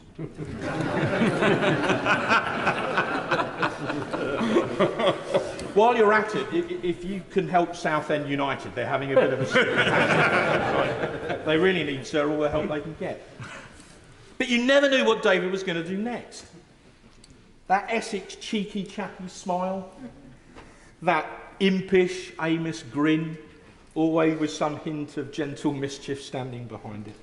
He once even persuaded His Holiness the Pope to bless a boiled sweet. But my friend and neighbour will explain in a moment, Mr. Speaker. But he did have a serious side too, and it's on that which I really want to focus the rest of my contribution today. In the last few years, David had become increasingly concerned about what he called the toxic environment in which MPs, particularly female MPs, were having to operate. He was appalled by what he called the vile misogynistic abuse which female MPs had to endure online, and he told me very recently that he wanted something done about it. 3 years ago, 3 years, my right honourable friend for Mid-Bedfordshire wrote a powerful article about this on Conservative Home, in which he quoted the following social media post. I want to see you trapped in a burning car and watch the heat from the flames as they melt the flesh from your face. I ask you, Mr. Speaker, what did she do to ever deserve that? Another fallen comrade, Jo Cox, whose sister now graces this place, said we have more in common than divides us. And I think she was absolutely right. Mr. Speaker, all of us, wherever we come from, came here to try and help people. We may disagree, sometimes passionately, about how best to help people, but surely we can all agree that we came here to try, for which we are now systematically vilified, day after day. And I simply say to you, ladies and gentlemen, that enough is enough. Because we all have absolutely one thing in common. We are legislators. So I humbly suggest, Mr. Speaker, we get on and do some legislating.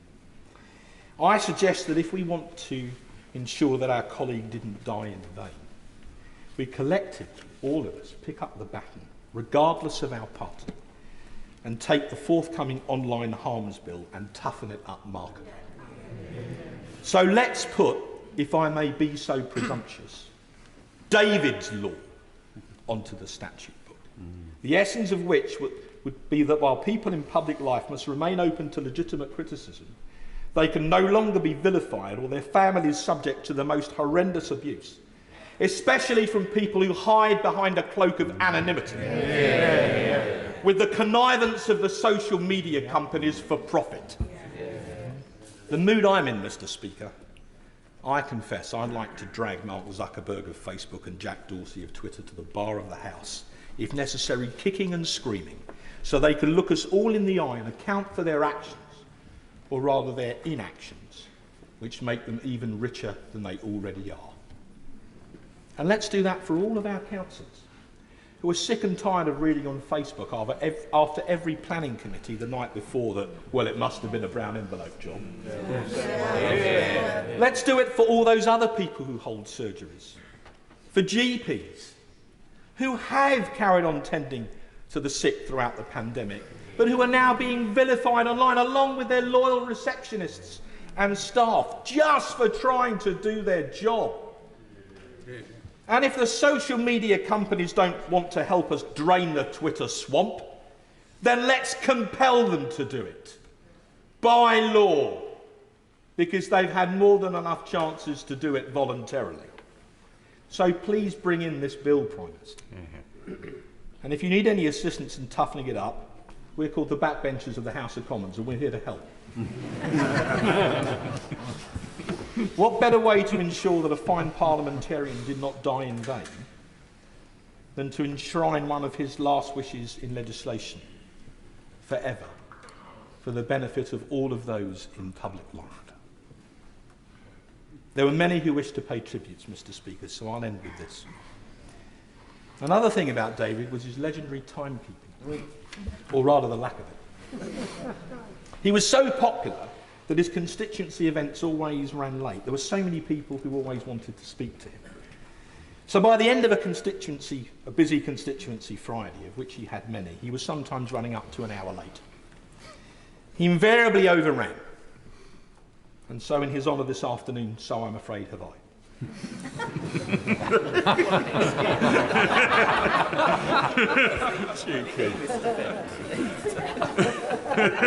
Sorry. But because of this wonderful trait, what better fault to have than that? Among some of his closest friends, he was known affectionately as the late Sir David Amess. Well, now he really is the late Sir David Amess, isn't he? But I am absolutely determined, and I ask for your support in this, that he will not have died in vain. He's now resting in the arms of the God he worshipped so devotedly his whole life. So farewell, David, my colleague, my great friend. In fact, quite simply, the best bloke I ever knew. I thank the House for its indulgence. I now come to the Leader of the SNP, Ian Blackford. Thank you, Mr. Speaker, and it's a considerable pleasure to follow the honourable member for Rayleigh and Wickford, and I have to say, and I don't think I've ever said this after any of his contributions, I pretty well agree with every single word he said, and I hope the House does listen very carefully to what he said and the responsibilities that we all have. Mr. Speaker, we are gathered here united in mourning and grief at the loss of a proud champion of Southend, of now to be the city of Southend, a great backbencher, a beloved husband and a father and dear friend to so many, particularly on the government benches. Sir David Amess was valued in so many ways, but I think the most powerful description he achieved was in some ways was the simplest and the most human. David was above all else a good and a deeply decent man. A man that would always greet you with a welcoming smile whenever you met him. For members and staff across this House, it will take time to come to terms with the terrible shock of the senseless loss of another colleague. Because just as our thoughts and prayers today are with the entire Amess family, we think too of the family of Joe Cox, who are forced to relive the nightmare of their experience all over again. Mr. Speaker, members of this House are being murdered while simply doing their job. That is the terrible reality that we are faced with. And just as we face it together, we need to put an end to it together. In providing that security and safety, we need to protect all those at risk. Because we all know that it's often our staff who are at the very front line of the threats and the abuse as well. So I welcome the review underway into MP security, but I would genuinely urge the Home Secretary to also include our staff as a central part of that security review. Hear, hear. The devastating loss of Sir David has once again laid bare that twin threat of terrorism and the toxic culture of hate and intolerance that has become all too common. So today, of all days, it is crucial that we show the same spirit and speak with one voice across this House, as indeed we are doing. I stand firmly with and echo the powerful and poignant words of both the Prime Minister and the Leader of the Opposition. But I also want to commend them for jointly going and standing together in Southend on Saturday. That was exactly the right image and the right message to send. People need to see that image of unity on Saturday, and it is an image and ethos of political leadership that we need to project in public far more often. A healthy democracy that engages with passionate disagreement as appropriate. But we all know that somewhere along the way we have been badly diverted. For too long, we have been dragged down a path where passionate disagreement has been infected by poison. All of us can do better not to feed into that corrosive culture. All of us have been a victim of it, and every single one of us have a responsibility to put an end to it. It is the truest tribute to Sir David that he personified exactly what we need to get to. He was a person whose politics could be forceful, but always a friendly, a person who could disagree without ever, not ever, being disagreeable. For the rest of this session, I look forward to hearing the fond memories from many of his colleagues and friends. The beautiful statement released by the Amess family last night put it better than I possibly could. David's lesson and his legacy is to show kindness and love to all. All of our memories will be of a good man and of a life well lived. May his family and community today know that the true depth of respect, affection and love that he enjoyed across this house.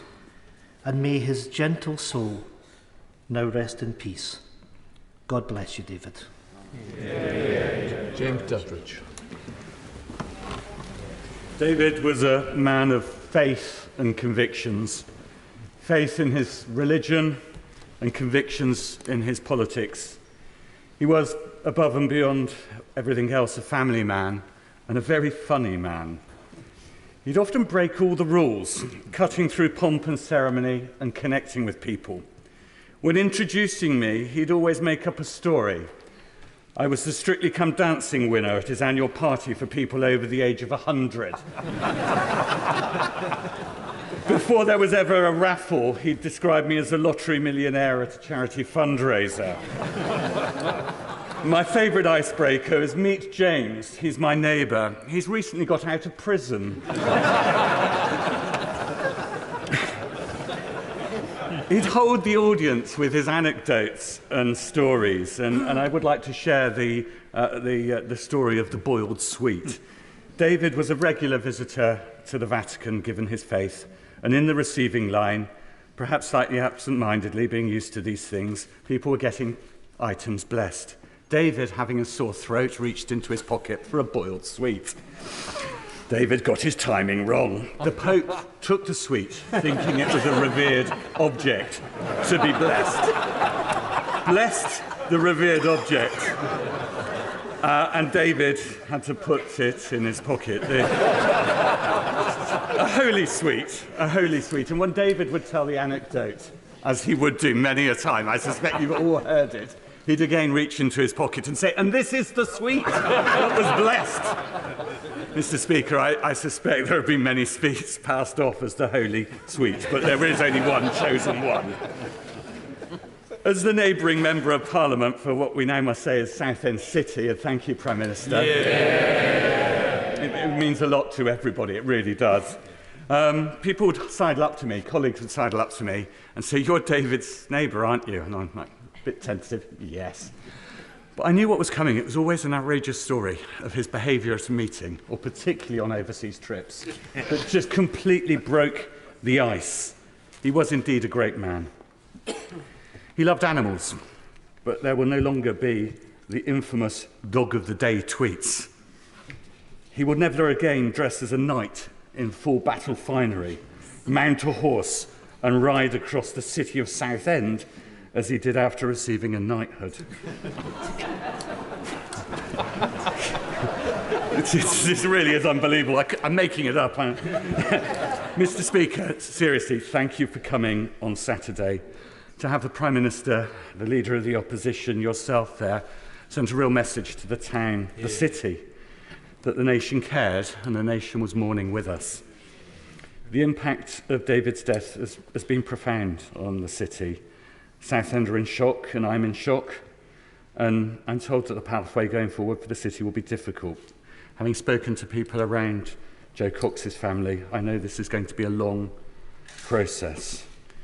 We don't want to be the city where the MP was murdered. We want to be the city with the longest pleasure pier in the world, with a great airport, with a successful football team. even if David was conflicted on the latter matter as a confirmed man of the East End and a West Ham supporter. He loved his mum, who lived to 104. We all in Southend assumed David would go on forever. The late Eric Forth told me that David would be the father of the house.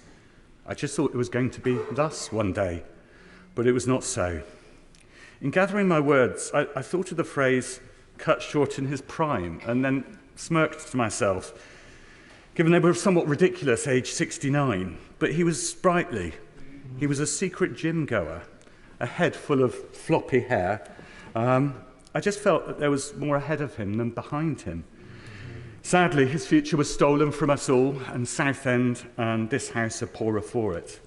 Over the weekend, I kept watching the news, hoping that the ending of the story or news clip would be somehow different to the previous ending. At a vigil in Southend, there were hundreds of people from all walks of life. Every story was very different, but at the same time, every story was the same. David listened, David cared, David delivered. He had a knack of getting things done, and as been said, I always expected him to turn up late, so I wasn't surprised when he wasn't at the beginning of the vigil. But I really did expect him to be there, because he's always there. It's unbelievable he's not coming back. And you think of the last meeting you had with him. I think of the last Remembrance Day service, the last Christmas with him dressing up as Santa Claus, going out and giving chocolates to the kids in Neptune Ward in Southend, whether they wanted them or not.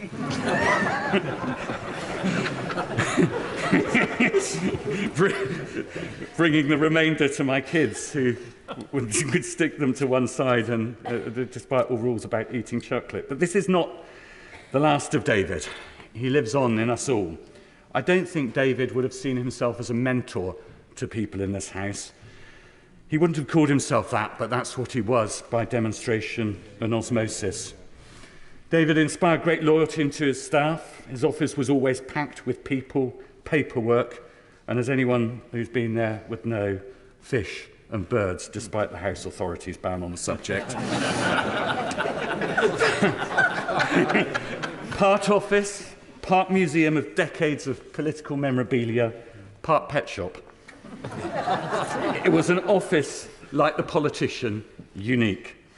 He's survived by a lovely family, Julia, his wife, his children, David Jr., Catherine, Sarah, Alex and Florence. And it's with sadness that the family comes from all corners to be back together in the city of Southend. We pray for you collectively. Their statement yesterday was poignant. They said, we ask people to set aside their differences and show kindness and love to all. That should not be beyond us all. It is not a bad instruction to this house. Let's take that message back to our constituencies. Let's make some good of this horror. And to Julia, Southend thanks your husband for his service. Rest in peace, my good friend. Rest in peace. Can I just say, just to reassure the House, the animals are being looked after. His office is being looked after. I would just urge members now to think of others as we try and get through a very long list. I now come to Mother of the House, Harriet Hall. Mr. Speaker. Thank you, Mr. Speaker. Beyond the horror we all feel, Sir David's family is first and foremost in my thoughts, and I want to add my heartfelt sympathy to his wife and to his children. Their statement this morning, in their unimaginable shock and grief, shows such extraordinary dignity. Sir David was one of the most dedicated, but also the most affable of MPs. He looked beyond party differences to work with so many of us on a multitude of issues of common concern, and that's why there are tears on all sides of the House this afternoon. Most recently, just one example, he took the lead on a cause which I then took up, which was the injustice done to young unmarried mothers whose babies were taken from them in the 1960s and 70s. We've all got examples where he's worked with us. My tribute to him will be to redouble my efforts on that and to remember and to work in the spirit that he exemplified. Commitment to constituency, commitment to Parliament, a belief that he could and did make a difference. Sir David Amess, rest in peace. We now come to the Father of the House, Sir Peter Bottom. I agree with Harriet and Ian. David Amess, in 2010, made a speech where he said, it's extraordinary listening to the acting leader of the Labour Party, now the Mother of the House. He said, she made a splendid speech. One of the jokes was fantastic. He's going to use it in the future. David's fire safety all-party group worked with the all-party leasehold and commonhold reform group. We had a number of meetings over the year, and as well as the city, can I put it to the Prime Minister and the Chancellor that they could make his legacy on defective leasehold flats the finding, the fixing and the funding of the problems while chasing those responsible to pay up. I think he'd wish that. If we look around this chamber, we see the shields of those who've died, some in active service in the last World War. Ronald Cartland was the first. Other members went forward knowing the risks. So did Police Constable Keith Palmer. Jo Cox and her family are in our hearts, as we've been told, and we remember Andrew Pennington, the Liberal MP's caseworker, who also died in a constituency attack. A few of us were here when Erin Neve's car was blown up. Robert Bradford and I were together in the Westminster Wobblers, the House of Commons football team. Tony Berry was my whip, and Ian Gow and I canvassed together in Ulster. His death, I believe, was time to make people forget the murder of the Sister of Mercy, Catherine Dunn, a few days earlier in July 1990. In David's first speech in January 1984, he said, "Charity has been described as that amiable quality that moves us to condone in others the sins and vices which we ourselves are addicted to." He was able to say in his first speech that in the Commons, when he made it, there were 5 people who had previously represented his own constituency there with him, which I think must be some kind of a parliamentary record. He was followed by the right honourable member for Newcastle upon Tyne East, who cheerfully said, at the risk of dissent from those behind him on the Labour benches, I congratulate the honourable member for Basil and Mr Amess on his maiden speech. I do not agree with what he said, but it was no worse than the speech of the Minister.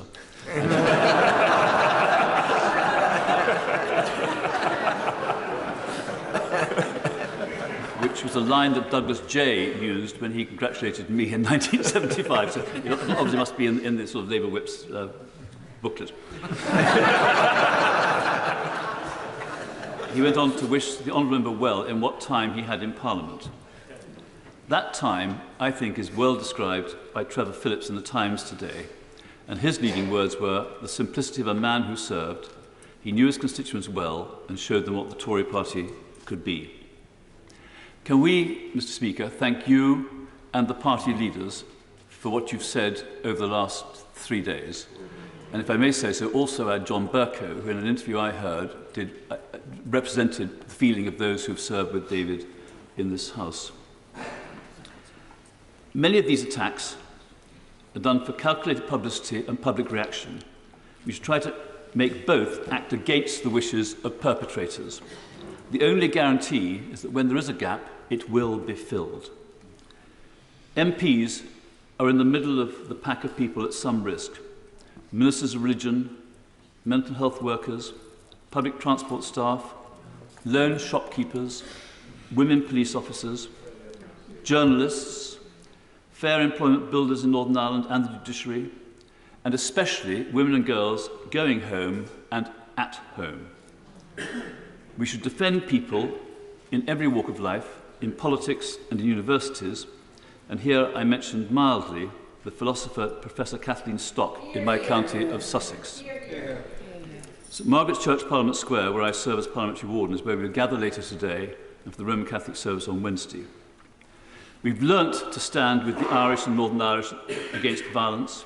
We stand with Muslims against Islamophobia, with Jews against anti-Semitism and with all the targets of fascists and white supremacists. We do have to be vigilant, but we also have to continue to be diligent in contact with constituents.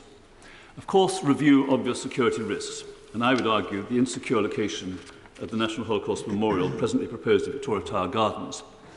At the opening of the Imperial War Museum Holocaust Galleries last week, I collected posters. David might wish us to remember their words, as if directed to us and to our constituents. Freedom is at peril. Defend it with all your might. Another, which brings his face to my mind, your courage, your cheerfulness, your resolution will bring us victory. And I end with the words from the Prime Minister's first speech to the House of Commons on the 13th of May 1940. Let us go forward together. Ed David. The grief, the sadness and the shock we're all feeling today on the awful loss of Sir David Amess. This collective sorrow unites us all today. And like the leader of the opposition, I want to reach across the aisle and say to every Conservative colleague who knew David much better than many of us on these benches, has been so evident in the brilliant speeches we've heard, we feel for you. David's wonderful friendliness and his eclectic mix of campaigns that bridged the political divide were very special. From his campaigns on animal welfare to his championing of the few poor, David always spoke with compassion, authority, and often humour. Since Friday, I've spoken to a range of people about David, not least Liberal Democrat councillors from Southend. I have to confess to colleagues opposite that not all Liberal Democrat councillors are always complimentary about their sitting Conservative MP. But about David Amess, their affection was totally authentic. Carol Mulroney, a councillor in Leigh-on-Sea, told me how appreciative she was of David's support for the Lee Society and the local heritage centre it runs. Local history was clearly a passion of David's, as shown by his championing of the cause of the Endeavour, the only one of Lee's little ships to have survived the years since Dunkirk. Endeavour has been brought back to Lee and restored, and now takes part in Dunkirk ceremonies and local events, not least thanks to David. As well as being proud of Southend's past, David will always be deeply connected to its present and its future, not least now we will have the city of Southend.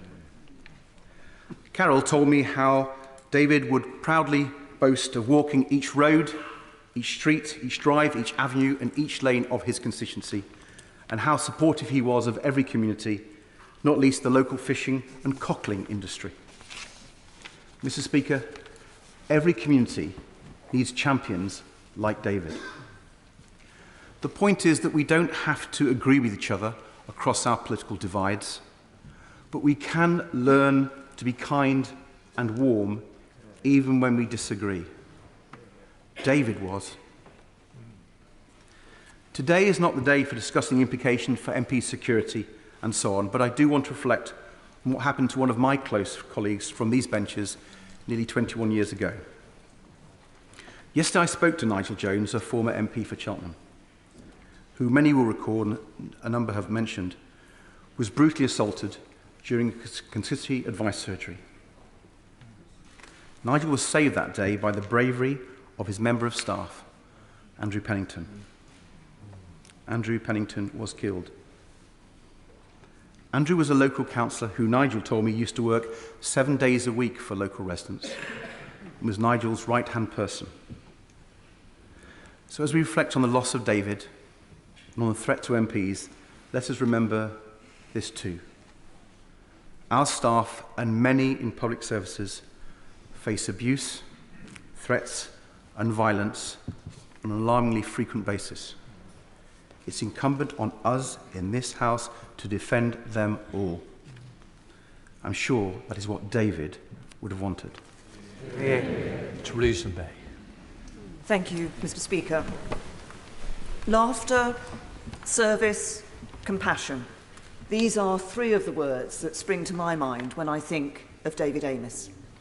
Laughter, because you could never have a conversation with David without laughter and smiling.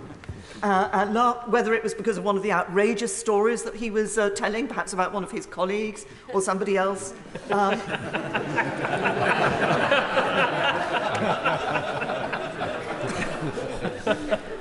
But there was always smiles, always laughter, always fun around David. Service because he had an extraordinary record of dedicated service to his constituents. And I suggest to anybody who wants to be a first-class constituency MP that you look at the example of David Amess. He was deeply embedded in his constituency and, as we all know, championed it on every possible occasion. I don't think a question or speech from David went by in this House without his constituency being mentioned in it. But he didn't just promote his constituency here in the House. He was a part of it. He understood it. He knew it. He was in the community. He was of the community. And he was respected and loved by the community. His death is tragic, and the manner of his death appalling. But isn't it fitting that his last acts were acts of service to his constituents? And then there was David's compassion, born out of and strengthened by his faith. Compassion for the vulnerable, compassion for those in need. But he didn't just talk about it, he acted. He changed laws. He went out there and made a difference to people's lives. Because he was also an accomplished parliamentarian, and he knew that a backbencher who is dedicated and resolute can make a real difference. And to echo some of the comments that have been made today, first of all, I think it's a wonderful legacy for David that Southend is now a city. But we can also add to the legacy of David Amess by ensuring that in all our political debates, in our political discourse, we bring to those debates and that discourse the same respect, decency and compassion that were the symbols of his life. Because David Amess made a difference. His compassion made a difference to people outside of this House. His kindness made a difference to people inside this House. Our thoughts and prayers are with Julia and the family. Their loss is devastating. His constituency has lost a much respected and loved Member of Parliament. This House has lost a remarkable and valued parliamentarian. And every member of this House has lost a friend. May he rest in peace. Mike Kane. Thank you, Mr. Speaker. As has been alluded to, Sir David was a man of deep Catholic faith. The Gospel of John, chapter 10, verse 10, reminds us that the Lord came not just to give life, but to give it in abundance. And David lived his life in abundance. A joyous service both to his constituents and here in this House. We would see him late at night, often in a tuxedo, going from charitable concern to charitable concerns, championing the causes he believed in. He looked good in a tuxedo. No Daniel Craig, but this was no time to die either.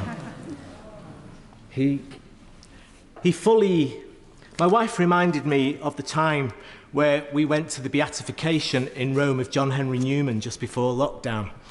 A beautiful service presided over by Pope Francis. We were whisked to the Oratorian College on one of the mountains of Rome overlooking Vatican City, where Prince Charles addressed us brilliantly. And then the royal cavalcade rushed out. Unfortunately, the parliamentarians on the trip were left stranded. The former member for Ealing North, Stephen Pound, a former naval commander, decided to lead the vanguard in a military operation to get us back down to our hotel. Like troglodytes, we entered this cave and ended up in this vast Franciscan monastery. Our party became separated. It was now more like an Ealing comedy under Stephen's leadership. My wife reminded me that I abandoned her and her safety to a lifelong Labour activist, my wife, to 3 Tory MPs getting stuck in a lift, including Basildon Mann, she said, because he was still etched on our 1992 election memory. The other 2 MPs, by the way, were North Dorset and the Fylde Coast. So I will catch Mark and Simon up about what went on in that lift, because my wife said, what an utterly wonderful man. He participated fully in the liturgy of the church. He participated fully in the sacraments of the church. While I have the attention of the front benches, Catholics believe that extreme unction helps guide the soul to God after death. So maybe we could come up with an Amess amendment, no matter where it is, in the care home or at a crime scene, that members, anybody, maybe can receive that sacrament. He believed fundamentally in the social teaching of the church: dignity, solidarity, subsidiarity to the nth degree when it came to Southend, preferential option for the poor and the care for environment. That meant he came with unique views on things such as life, death, Europe, animal protection, sometimes in chime with his party, sometimes in chime with the country, but sometimes not. He channeled the 14th century mystic, the Julian of Norwich. She said, "All things shall be well, and all manner of things shall be well." That's difficult for us all here today. His cheeky catchphrase was, "Don't worry, it will be fine." Not quite Bruce Forsyth, but he was a friend of Bruce Forsyth's and his family. He did not die a martyr, but he died, as has been said, by doing the things he loved, helping constituents. He would have known, the theologian Carl Rayner would have said, that power was a gift from God. That portcullis on the top of our letterheads gives us all that power, whether on the front bench or whether in opposition or whether on the back benches. Let's recommit to Sir David today that we will use that power for the common good. He died on the feast of St. Teresa of Avila, and she said this famously: "Trust God that you are exactly where you are meant to be. May you not forget the infinite possibilities that are born of faith. Many of you use those gifts that you have received and pass on the love that has been given to you." David used those gifts and he passed on that love. So, Sir David, may the choirs of angels come to greet you. May they lead you to paradise. May the Lord enfold you in his mercy. May he grant you eternal life. Eternal rest give to him, O Lord, and let perpetual light shine upon him. May his soul and the souls of all the faithful departed, through the mercy of God, rest in peace. Amen. Andrew Rosendale. Mr. Speaker, it was a true privilege to have known David Amess. He was simply one of the best people I've ever known in my entire life. He was a true friend. He had time for each and every one of us. He looked down on no one. He was everyone's equal. He was kind. He was generous. He was sincere. He was a man of principle and courage. He was uncompromising in what he believed to be right. He wasn't one of these who changed his views in order to progress. He knew what he believed in, and he stood firm for those things. He was a man of enormous integrity, but he was a true friend to so many of us. I knew him for around 40 years. We became friends instantly because we shared the same political views, but we came from the same background. I am from Essex. Some say East London, but I say Essex. And he knew that our instincts coming from that neck of the woods were the same, and we hit it off from day one. We were committed to this country. We love our country. He was a passionate believer in Britain, a true patriot. He was a royalist. He was never afraid to fly the flag and to champion great British values. He was a Christian and was proud to be a Christian and uphold the Christian heritage of this country. He also loved animals, as I do.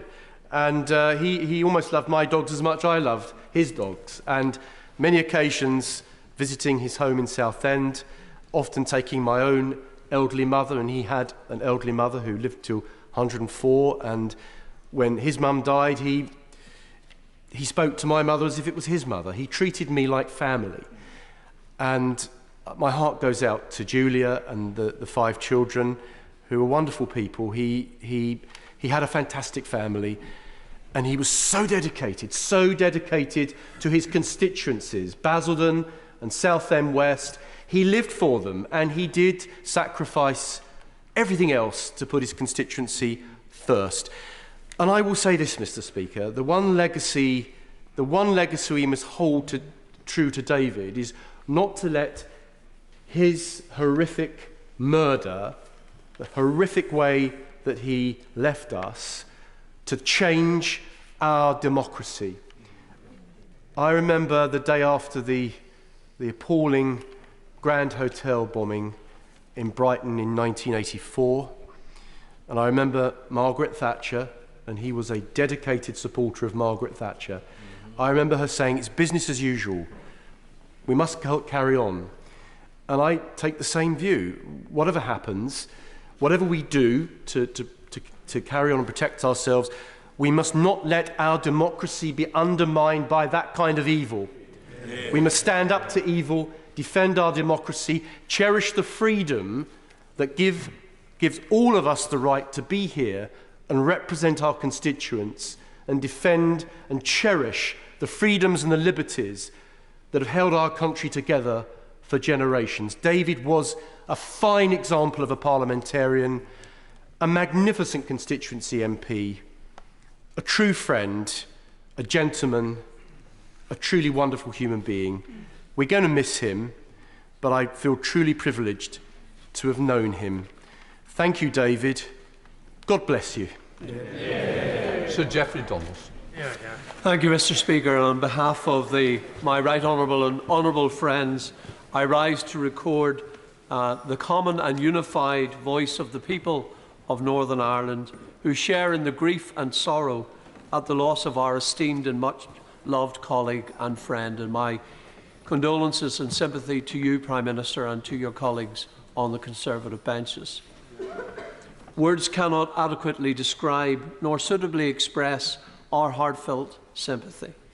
But through the words that have been spoken here today and across our nation in recent days, I pray that they sustain and give strength to David's family.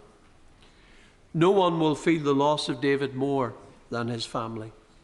To his wife Julia, his beloved children, and to the wider family circle, on behalf of my party, I offer my heartfelt condolences and deepest sympathy, and trust and pray that Almighty God, the greatest of all comforters, will draw near to all of them. David epitomised the true meaning of public service. He was the model parliamentarian. He sought office not for self, but to serve others, influenced by his deep Christian faith. To champion the needs of the most vulnerable, to give a voice to the voiceless, and to stand up for the interests of the people of Southend West. David's greatest joy came not in holding office, but in how he could use that office to improve the everyday lives of those he was honoured to represent. The people of his constituency, and now to and from the city of Southend, have lost their greatest champion. And I, Mr. Speaker, like members on all sides of this House, have lost a dear friend. The plaques at the entrance door to this chamber and around this chamber, in memory of the late Erin Neve, Robert Bradford, Anthony Berry, Ian Gow and Joe Cox, are a daily reminder to all of us of the threat our democracy faces in modern times. In Northern Ireland, all parties in this chamber have experienced these threats and the loss of dear colleagues at the hands of the enemies of democracy. Today, this House sends a clear message, a resounding message, that democracy in the United Kingdom will never be suppressed. Our voices will never fall silent, and we will never allow evil to triumph over good. David taught us all the true meaning of public service. He showed us the true value of public office and provided us all with a true example of faith in public life. His legacy lives on in all those causes and communities he championed, in the lives he improved, and in all those he inspired. Mr. Speaker, it now falls upon us all to take forward the beacon of hope along the path that David led us, and to ensure that the flame of his legacy is never extinguished. This House is the poorer for his loss, and this country, all of it, mourns the tragic passing of one of its most faithful servants. Our response collectively to this is simple.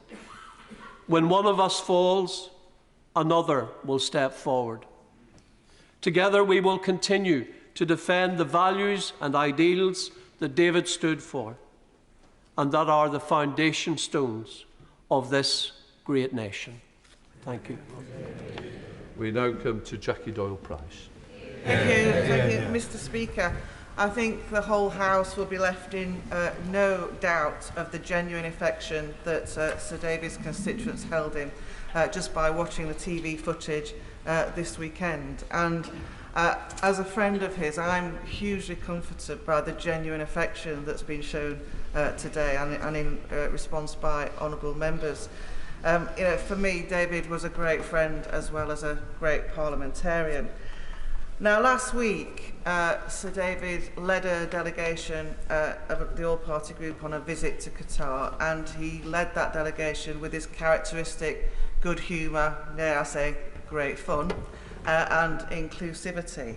And during the course of that visit, we had the benefit of an audience with His Highness the Emir. And as the meeting came to a close, David, with great flourish, referred to the need to present a gift. And with his characteristic self-deprecation, he said, "What could I give the man who has everything? Here is the inscribed copy of my book." and that was David. That was David.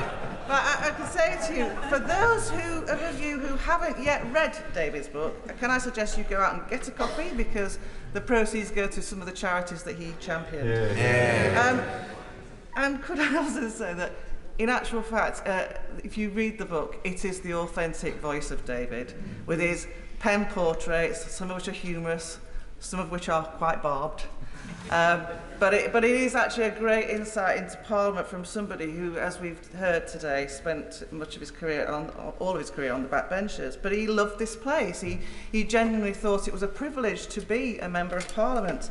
He loved his work on the panel of chairs. He was proud of the legislation that he'd secured. End of term adjournment debates. They will never ever be the same again, will they? And he may yet have become Father of the House. But what I'd leave to the serious point here is that in the 38 years he served as a Member of Parliament, one of the things he lamented was the decline in respect for this institution and for the members within it. And the reason he lamented it was because he felt our constituents were the poorer for it. Because as that respect declined, and we just became inconveniences to be managed by public authorities rather than the genuine voice of challenge. And I think if we do anything to remember him, that is something he would wish us to collectively work to address, as that is what makes this place worthwhile.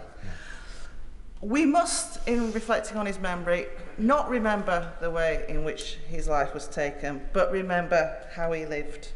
And his beaming face in 1992, when his victory marked a fourth election victory for the Conservatives, is of course iconic. But I should say to the House, his biggest pride was actually not that result, but the one in 1983 when he won Basildon for the first time. A victory which is against the odds as much as the one in 1992. And I would say that he held Basildon as a marginal seat for all that time because he was an amazing campaigner. He had time for everyone, as we've heard before. His megaphone was never too far away, and I have to say, we enjoyed some visits with David and his megaphone in Thurrock over the years, and always great fun. But as an East Ender, he instinctively represented the politics of South Essex. He would describe himself as a working class Conservative and very much epitomised the kind of person who embraced the politics of Margaret Thatcher. And he would recount with great pride at the occasion when, after everyone had written his election prospects off in 1992, it was Margaret Thatcher who came on the eve of poll to support him, and he credited that with party's victory. Our thoughts are obviously now with Sir David's family, and I just, on a final note, just say that the last time I went to David's house, he was proudly showing me his wedding video. And the reason he was doing so was not just to show me the Honourable Member for Derbyshire Dales and her dancing back in those days in 1983, and he was hugely proud that she got here too. But actually, the exact wedding that he had to Julia in 1983 with Westminster Cathedral and then a reception here was what he repeated for his daughter only a few weeks ago. And I hope the whole family received some comfort from the fact that we all loved him. Yeah. John Cryer. Thank you, Mr. Speaker. I knew David for perhaps 25 years, and for 8 years we were constituency neighbours when I was the MP for Hornchurch. And following on from one of the anecdotes given by the Honourable Member for Rayleigh and Wickford, I can remember David telling me a few times that there were a number of times when people would say on the doorstep, particularly in Basildon, "I'm going to vote for you, David, because you're a good Labour man." And I once said to him, "Did you ever put them right, David?" And he said, that was the closest I got to an answer, so I think we can all deduce from that that he probably didn't put them right. We all know, I think we all know, that David was a hyper assiduous constituency MP. And the Honourable Member for Thurrock mentioned this, the pre-recess adjournment debates. And David and I were, for a long time, both contributors to seemed like every pre-recess adjournment debate. We used to call it Whinge and Gits Day, and for those of you who've taken part, those members who've taken part in those debates, they can all probably imagine why David and I would have called it Whinge and Gits Day. And there used to be a bit of a competition to see who could get in the greatest number of constituency topics into the debate. I don't think I ever won. I think David won every time. Every debate I was in, he won with 8, 9, 10 issues that he would cover in that sort of staccato way that he had. I just want to say one more thing about David, and that is that on perhaps a more general point, there are profound and visceral issues that divide parties in this place and individuals, but they are minuscule compared to what divides us from the forces of darkness who brought this about. Yeah. And just to say one more thing, and this is a deeply personal note, and this is on behalf of my wife Ellie and I, who's here, and that is that one thing I will always remember about David is that he would always ask about our sons, about our children, and how they were getting on, and that is something I will carry for the rest of my life. Sir Ian Duncan-Smith. My apologies, Mr. Speaker. I'm going to be, or I intend to be brief. After all, pretty much everything about David has been said, but that doesn't mean I can't repeat it. Can I just say, David, I knew him for 29 years when I first came in 1992. He was outstandingly and unfailingly kind, conscientious and generous, even to new members had arrived 8 years after him. And I remember it very clearly. I also remember later on, when I got to know him better, recalling that somebody in my constituency has referred to David when he was in Basildon as somebody that went always to the opening of an envelope. So I put this to him. I said, you are accused of going to the opening of an envelope. And he said, I damn well hope so, because I wrote it to them so I could go there in the first place. I also remember when they won Basildon Council, I think for the first time, and he was there. Not enough for David, was it, to just be with them when they went in. He formed a conga outside the chamber and took the whole of the newly elected councillors on a conga right the way through the council buildings and into the chamber. His sense of humour, Mr. Speaker, was always there, and it was always preceded by this megawatt smile that he could turn on like that. For most of us here in this chamber, it's hard work sometimes to be able to smile enough. But for David, it was hard work not to smile, and he would smile even in some of the most difficult circumstances. We already know, by the way, when I ceased being leader, I say with some respect to the honourable gentleman, no matter how much he's enjoying it now, it's really not cracked what it's cracked up to be, I have to tell him.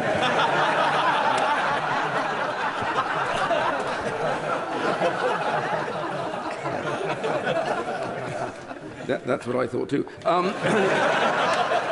I simply say that when I had to go and speak at an event for him, and he patted me on the shoulder and said, "Are you going all right?" I said, "Yeah, it's fine, fine, fine."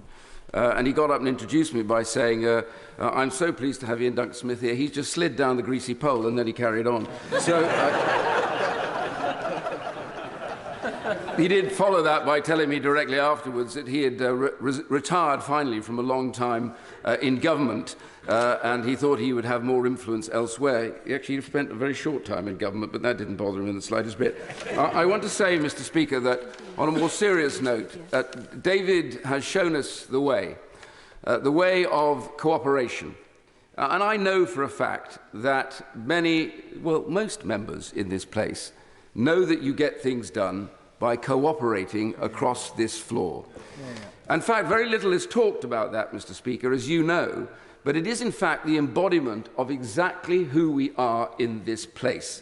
We cannot get stuff done by ourselves. So we form alliances, whether it's on modern-day slavery, whether it's, in my case, on gambling harms. You know, you go on, you form these alliances, and then you eventually move things and you get them done. But he was the architect of this. There wasn't an alliance that he couldn't form, even if there wasn't an issue on which he could form it. He would form it. And the point about this, Mr. Speaker, is I say this is who we are. We are often, as Joe Cox said, more united by the things we believe in than necessarily divided. The fact is that we are in this place because we argue with each other about our ideas.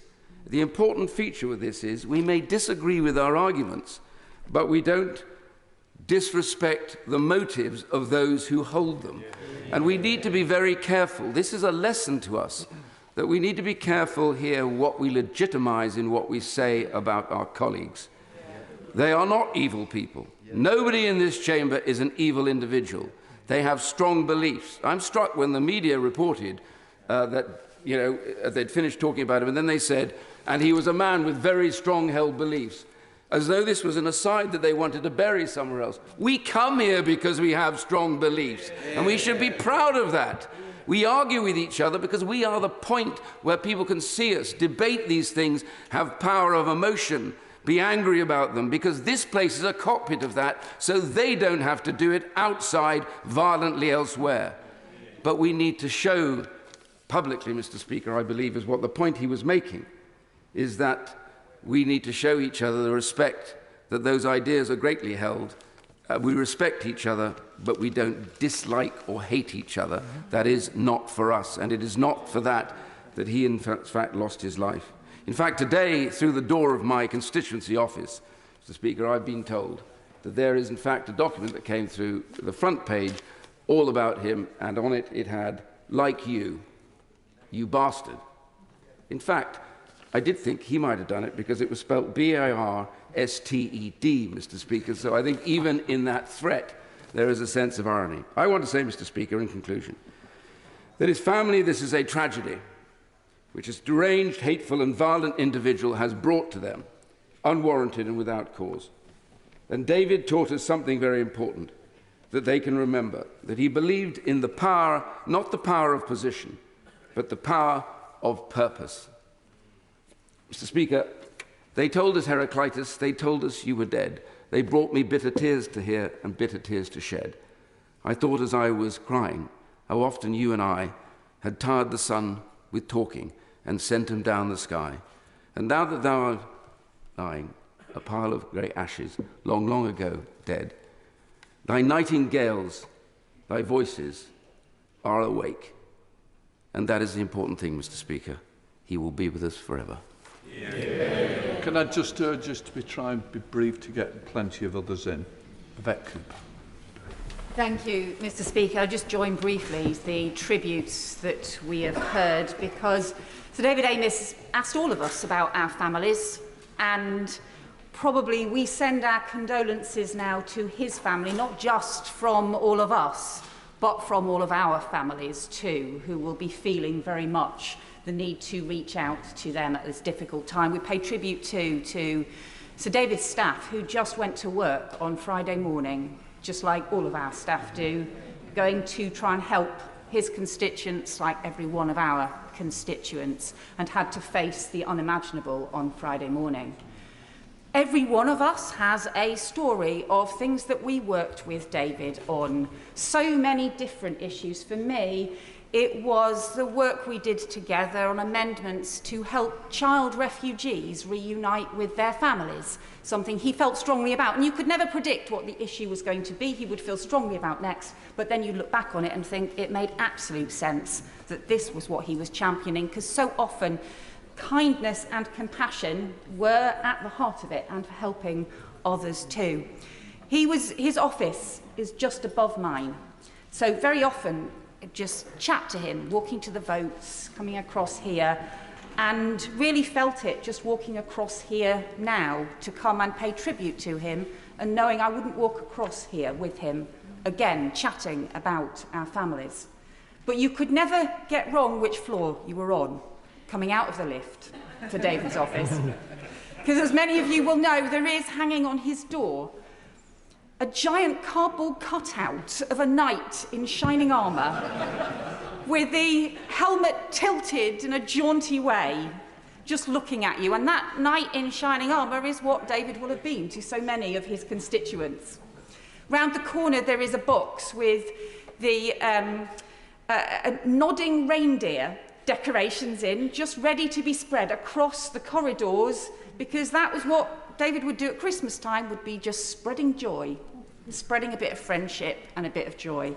And if you stand there by that night today, you will also, Madam Deputy Speaker, I confess, hear the ethereal sound of birdsong as well, for so many reasons for David. And I think for all of us, look, Joe said to us, we have more in common than that which divides us.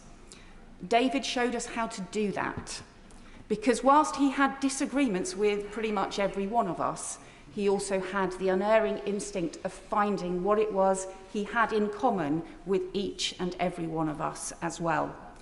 And so when we face awful things happening, when we know that extremists try to divide us, we know that the most powerful thing that we have in our defence, in our armoury against them, and in defence of democracy, is the powerful words said on all sides of the House, in unity, in defence of democracy, but also in respect for David now.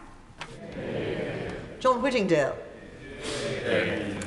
I first met David Amess nearly 40 years ago, shortly after his historic election as MP for Basildon, the image of which, the picture of his smiling face, came to symbolise the Conservative victory under Margaret Thatcher's leadership.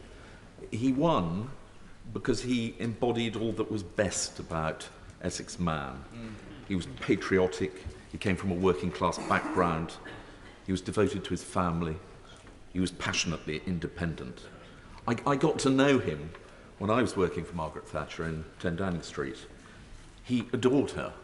He was absolutely furious when she was removed from office, and indeed remained furious long after. And in 2013, he held an adjournment debate on her legacy following her death. She, in turn, hugely valued him. David championed many causes, as others have said, but most of all, he loved his constituents and the people that he was so proud to represent. My constituency is just about 30 minutes away from his, and a number of times I spoke for him at events, and he spoke for me. And the huge respect and affection in which he was held was always obvious. He loved meeting people, and he made sure that he spoke to every single person at whatever gathering he was present. As has been referred, it became a joke that for his first 14 years, he would make sure that in every question or in every speech, he referenced Basildon in ringing tones, as my honourable friend demonstrated in his contribution. And then after his election for Southend, his campaign for Southend to become a city again was mentioned at every opportunity. It's well known that he was a great animal lover and devoted to his dogs.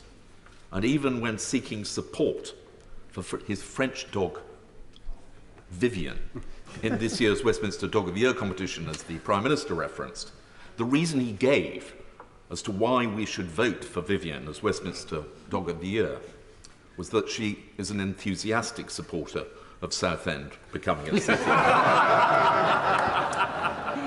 So when in 2012, Chelmsford, as the county town of Essex, was granted city status, David took the news reasonably well. I can say, on behalf of my constituents in Chelmsford, how delighted we are that Essex now has 2 cities.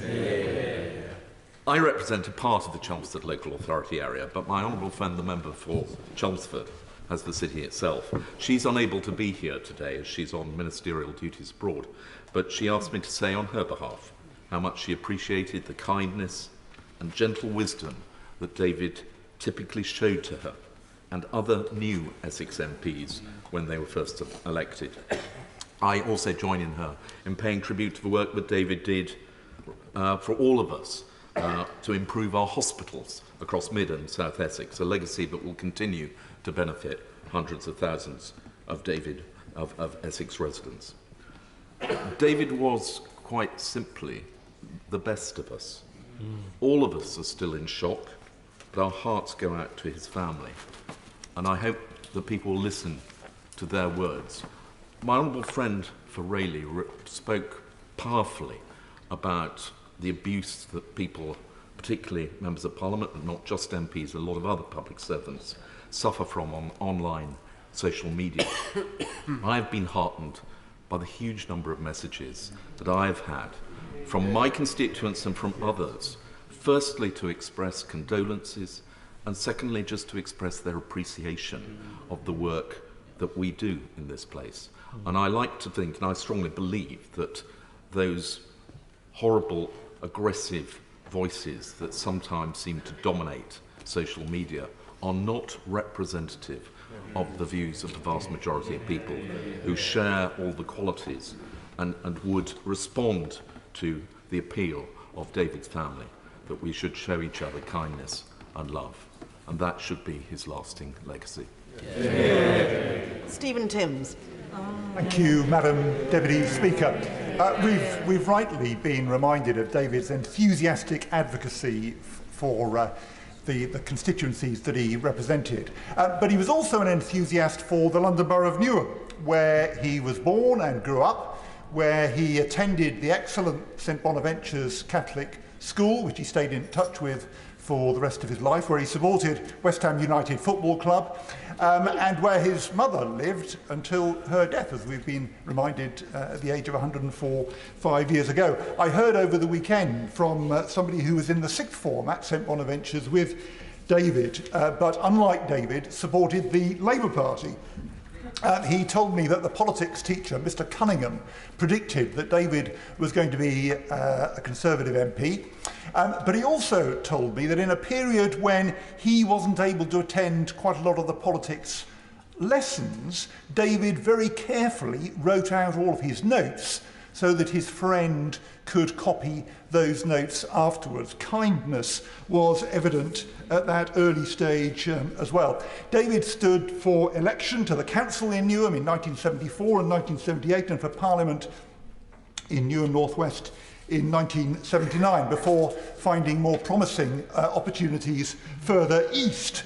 But notwithstanding party differences, his supportive interest in Newham remained. As council leader from 1990, I pressed the Conservative government to bring the Channel Tunnel rail link through a station in Stratford. David was our unwavering ally on the government side.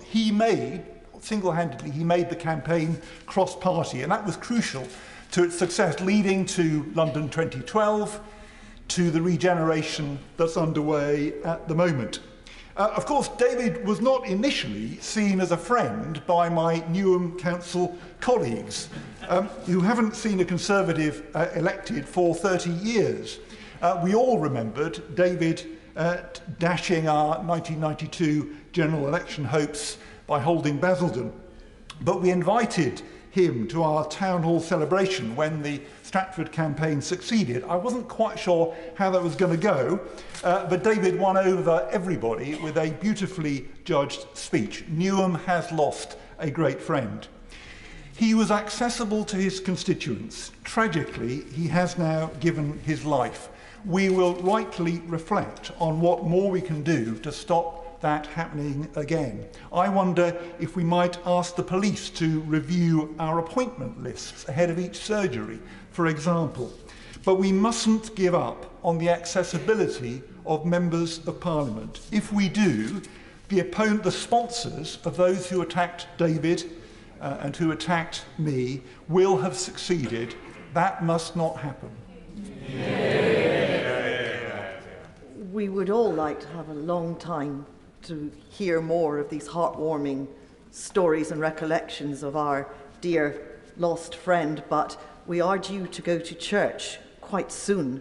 So I implore colleagues, please just take 2 minutes or so each, because then everyone will get a chance to say what they would like to say. Sir Roger Gale.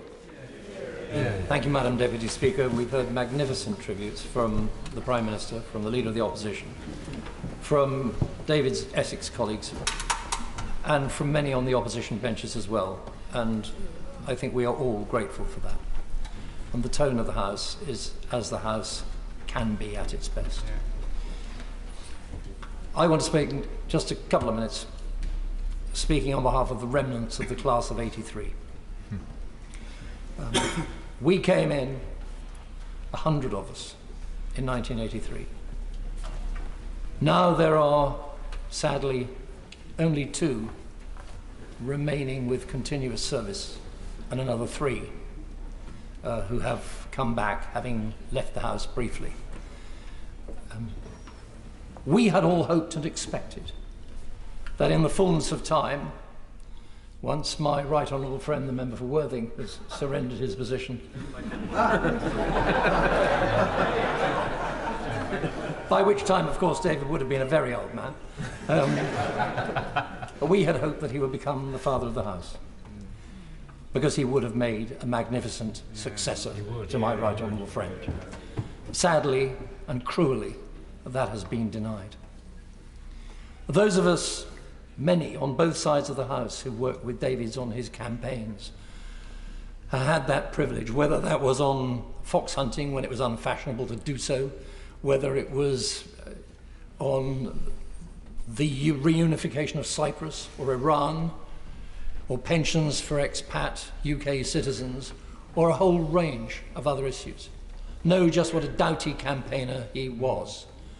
And that clearly is why he was so loved in his constituency. Madam Deputy Speaker, the Speaker said at the weekend that David's death had left a void in this House, and of course he was absolutely right. There is another void in David's family home.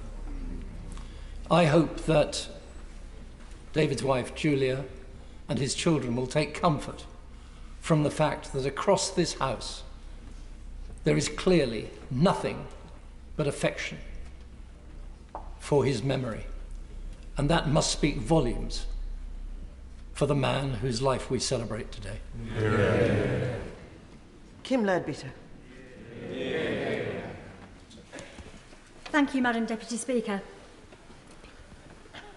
I've spent a lot of time over the weekend thinking about what to say if I got called today. or indeed whether to say anything at all, because I didn't know David personally. It's been a traumatic few days for many people, none more so than David's family and friends, and it's they who remain at the forefront of my mind this afternoon. But sadly, I know from my own all too similar experience that in reality, there is nothing anyone can say to make things all right for them. But nor is it any use to stay silent. So I welcome this opportunity to pay tribute to someone who was clearly a well-respected and much-loved colleague to many people in this place. For reasons that I would never wish on any other member of this House, or indeed anyone, I do have a unique perspective on what those closest to David are going through, and I want to send them my love, support and solidarity from myself, my parents, our family and the people of Batley and Spen. I've blocked out much of what happened when Joe was murdered, but I remember very clearly the moment I took the phone call saying she had been attacked. I remember physically trembling and the visceral pain that overtook me, and it breaks my heart to think that another family has had to experience that phone call and the nightmare which follows. It's a roller coaster of deep trauma that no one should have to experience. I also know that David's family will still be in utter shock, as I know many of you are. But I hope at some point they are able to hear at least some of the beautiful and very funny tributes that are being paid to him today, and that will provide a morsel of comfort amidst their pain. I can't talk about David on a personal level. As I say, I didn't know him. But from what I've heard, he strikes me as the sort of MP who I may well have come across in the coming months and ended up going for a cuppa with him to hear his thoughts on the work he was doing on the Children's Parliament or animal welfare or getting more support for people with learning disabilities. We would have been two backbench MPs from different parties and different parts of the country discussing issues close to our hearts. And I imagine it would have been a lot of fun. But sadly, that day will never come.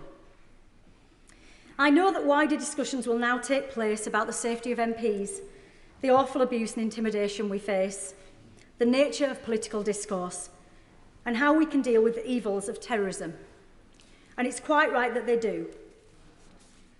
But today is about David and his family, along with his staff, colleagues, and the community he served so well, the service he gave, and the support we should show all of them in the coming days, weeks, and months.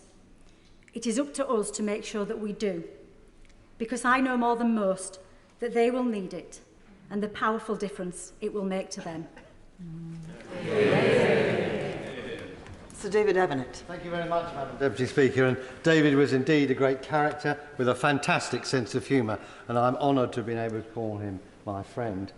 So much has already been said about him that I don't want to do repetition. But we were both elected to Parliament for the first time in 1983 with small majorities and became firm friends during the 1980s and shared an office together until 87 in the Abbey Gardens. We shared staff also for a while, and in those days the Commons sat very late, and I was fortunate to get to know David really well during this time. His cheerfulness and dedication were his hallmarks throughout his parliamentary career. His boundless energy, well, many of us couldn't keep up. And when he took us canvassing and campaigning in Basildon, we certainly couldn't keep up. Working together in the office, however, with David was quite an experience. As we've already heard, the menagerie of things that were in his office. But David also was never backward in coming forward. I remember going on the first occasion to a number 10 reception after we'd been elected. And of course I was in awe of every Prime Minister, including the current one, of course.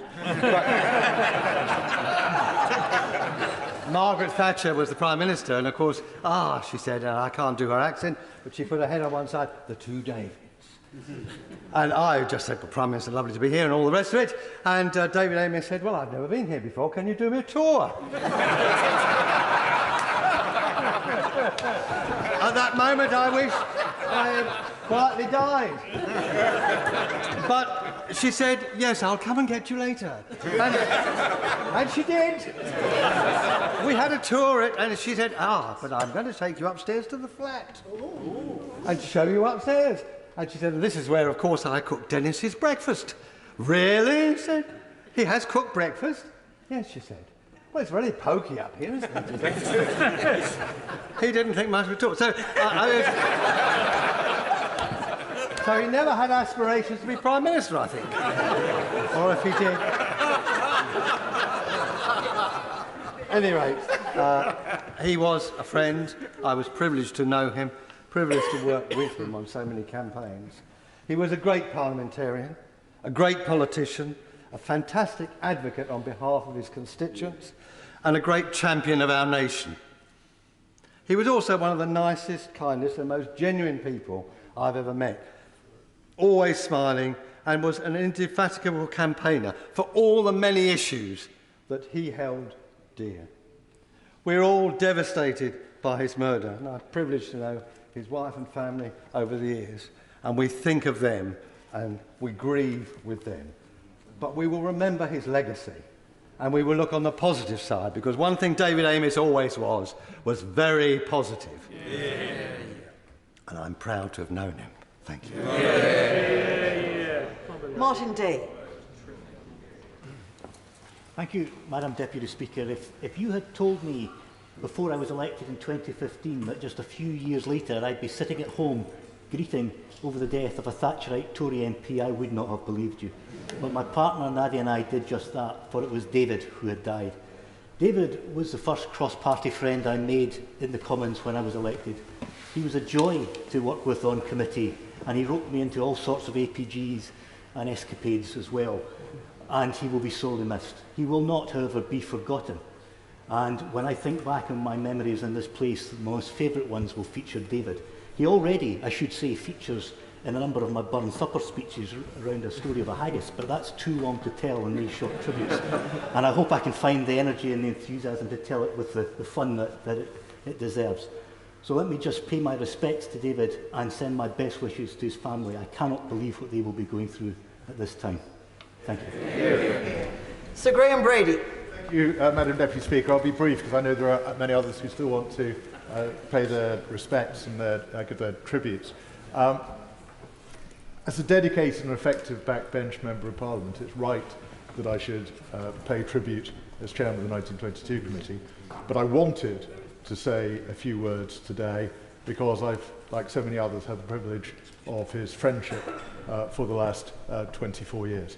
And I'm deeply touched by the tributes that have been paid across the House, moving tributes from the Prime Minister and from the Leader of the Opposition.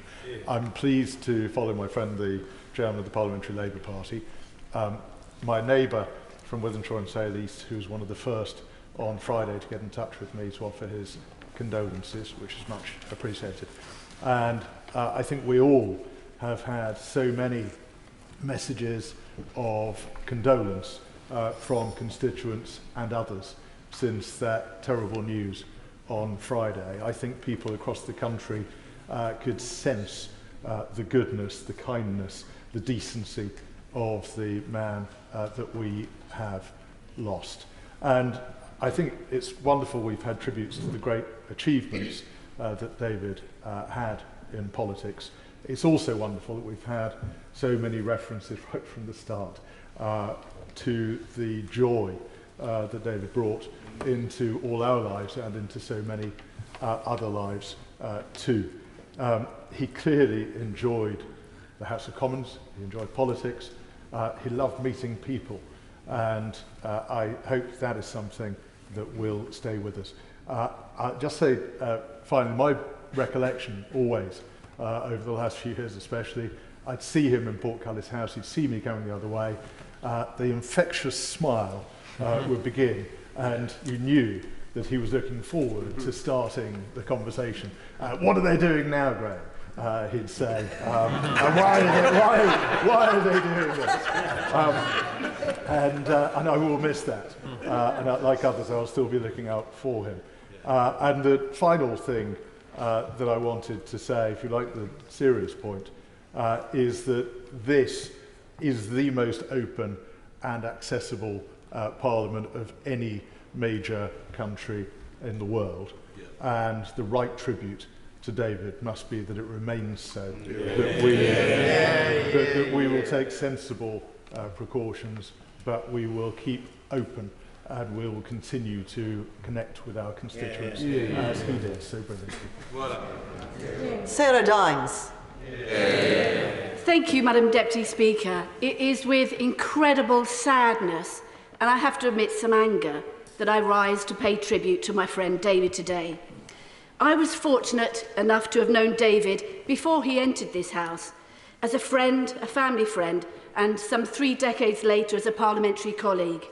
My mother, Elizabeth, was his association chairman and at times election agent in Basildon, before, during and after the 1983 election. He was, of course, MP for Basildon as well as Southend, from Basildon from 1983 until 1997. When I made my maiden speech last year, like many other members who came new to this House, he was there. He was seated just behind me. His face beamed with delight when I recalled as a teenager, when I'd been the YC representative on his committee that selected him to become the prospective Conservative candidate for Basildon in 1983. I remember then, not now, that young, that very enthusiastic candidate, a very good-looking, unconfirmed bachelor, with a flowing new romantic hairstyle. He fought a very energetic election campaign in '83 with a very, very small team of helpers. We all had our jobs. I made cups of tea. I was 16 or 17 at the time. We came back after a hard day's canvassing. My father, Tony, often had to go and find him. He'd be talking to somebody, or more often, he would just have run out of petrol. That was David. David was, of course, briefly, I'll just go on, a recipient of constant motherly advice from my mother, who was his chairman. It was, don't worry, of course you're going to win. You'd better get married now, David, and you need to have some children, right through to, you'd better get a haircut. Of course, he did win Basildon. He married the love of his life, Julia, and the children followed one after another in rapid succession, but he never did get that haircut. I know David as a showman. I could tell you numerous stories. I've had to throw most of the best ones away. But what I will say is that when I found myself on these benches following the last election, he was delighted. He went out of his way to settle me into the institution he loves so much. And I know that he mentored many others, not just me. And I speak on behalf of all of the 2019 intake and say how very sad we are to lose him. Liz Saville-Roberts. Diolch yn fawr iawn, Lefarydd, and it is an honour to rise to speak on behalf of my party and to send commiserations to Sir David's family and friends and colleagues. And I think the one thing that I would really like to emphasise, I think for people outside, do not actually appreciate possibly how much we work together and how much of an honour it is to work together and how we, by that, achieve so much. And just the one other thing that I would like to say, I think for all of us here, just the reality of what democracy actually is. Democracy is what we have developed as the means that we do not no longer attack each other and use violence to achieve our aims. And when we see this terrible, abhorrent death which has struck us so badly and struck, of course, the constituents and so many people who knew Sir David so well, it has struck us so hardly that we remember that when we stand up for democracy, we are standing up for that, for civility and for good behaviour and for treating people properly, because historically the alternative has been violence. And violence must never be allowed to succeed again. Diolch yn fawr iawn. Natalie Elford. Thank you, Mr. Speaker. I rise to pay respects to our dear colleague and my friend, Sir David Amess. I got to know David from 2017 when he reached out to me with that characteristic kindness. He had an extraordinary gift of knowing what to say, as well as when to say it. His many kindnesses provided a firm foundation for our work together on the Dame Vera Memorial Project. He was a Christian soul, a fellow Catholic, and his life fully reflected his beliefs. He also enjoyed life, he loved people, and had that lightness, a vivacity, and enthusiasm that drew people to him and was infectious. For so many months, we have been working together on the Dame Vera Memorial for the White Cliffs of Dover. He spearheaded this project from the very beginning. From similar working class backgrounds, we shared a commitment to creating opportunity and social mobility, so it made sense that the Dame Vera project is the centrepiece of our Levelling Up Fund bid for Dover, one that brings together opportunity, jobs, culture and entertainment. For as the House knows, David was a great entertainer as well as campaigner.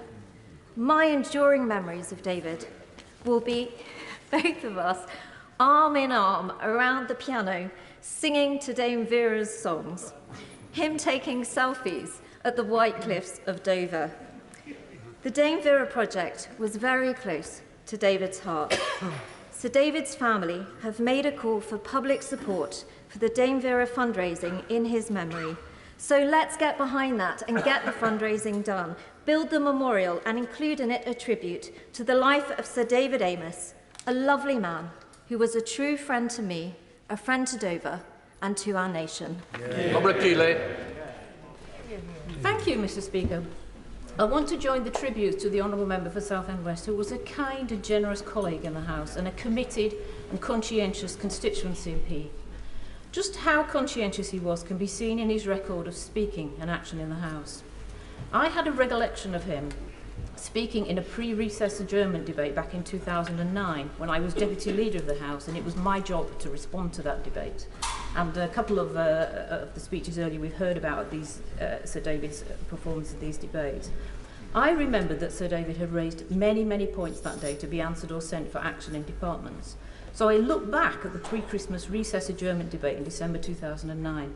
I found this amazing list of matters which Sir David raised with me.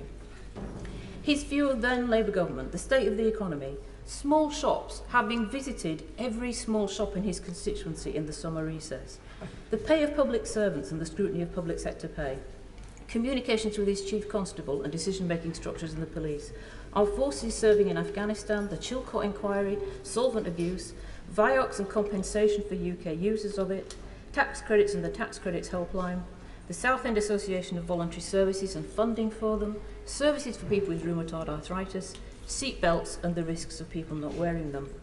And he concluded, as it was the pre-Christmas adjournment debate, this impressive list by talking about the issues of unwanted pets at Christmas and the work of the International Fund for Animal Welfare. I have to say to my honourable friend, the member for Leighton and Wanstead, that was 15 issues. The reason he beat you in these debates is that it wasn't 8, 9 or 10. That's why he won. So,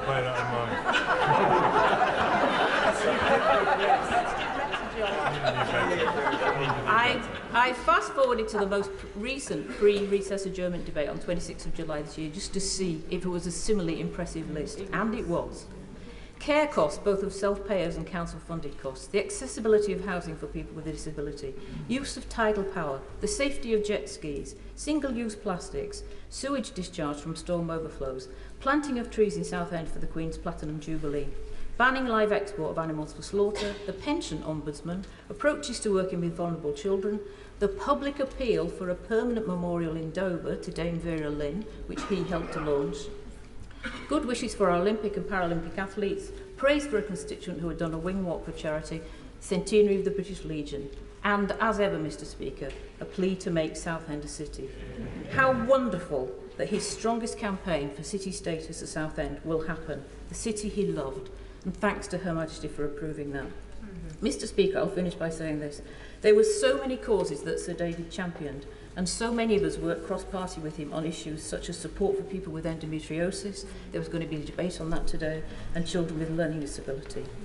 David's family have asked us to renew our commitment to the many causes he championed. It is a heartwarming tribute to David's work that Southend will become a city. We will continue that tribute by renewing and carrying on the work he started. Mr. Speaker, may I begin by giving my condolences and prayers to his wife Julia and his 5 children. Mr. Speaker, not only did Sir David represent the people of Southend West and was a dedicated campaigner on a broad range of issues, achieving some real meaningful changes, He also spent a great deal of time representing this House and overseas delegations, and this is what I want to focus on this afternoon. Sir David was an active member of the IPU, the CPA, and a number of APPGs, including the APPG for the Holy See. And it was on delegations like this that I first got to know Sir David well.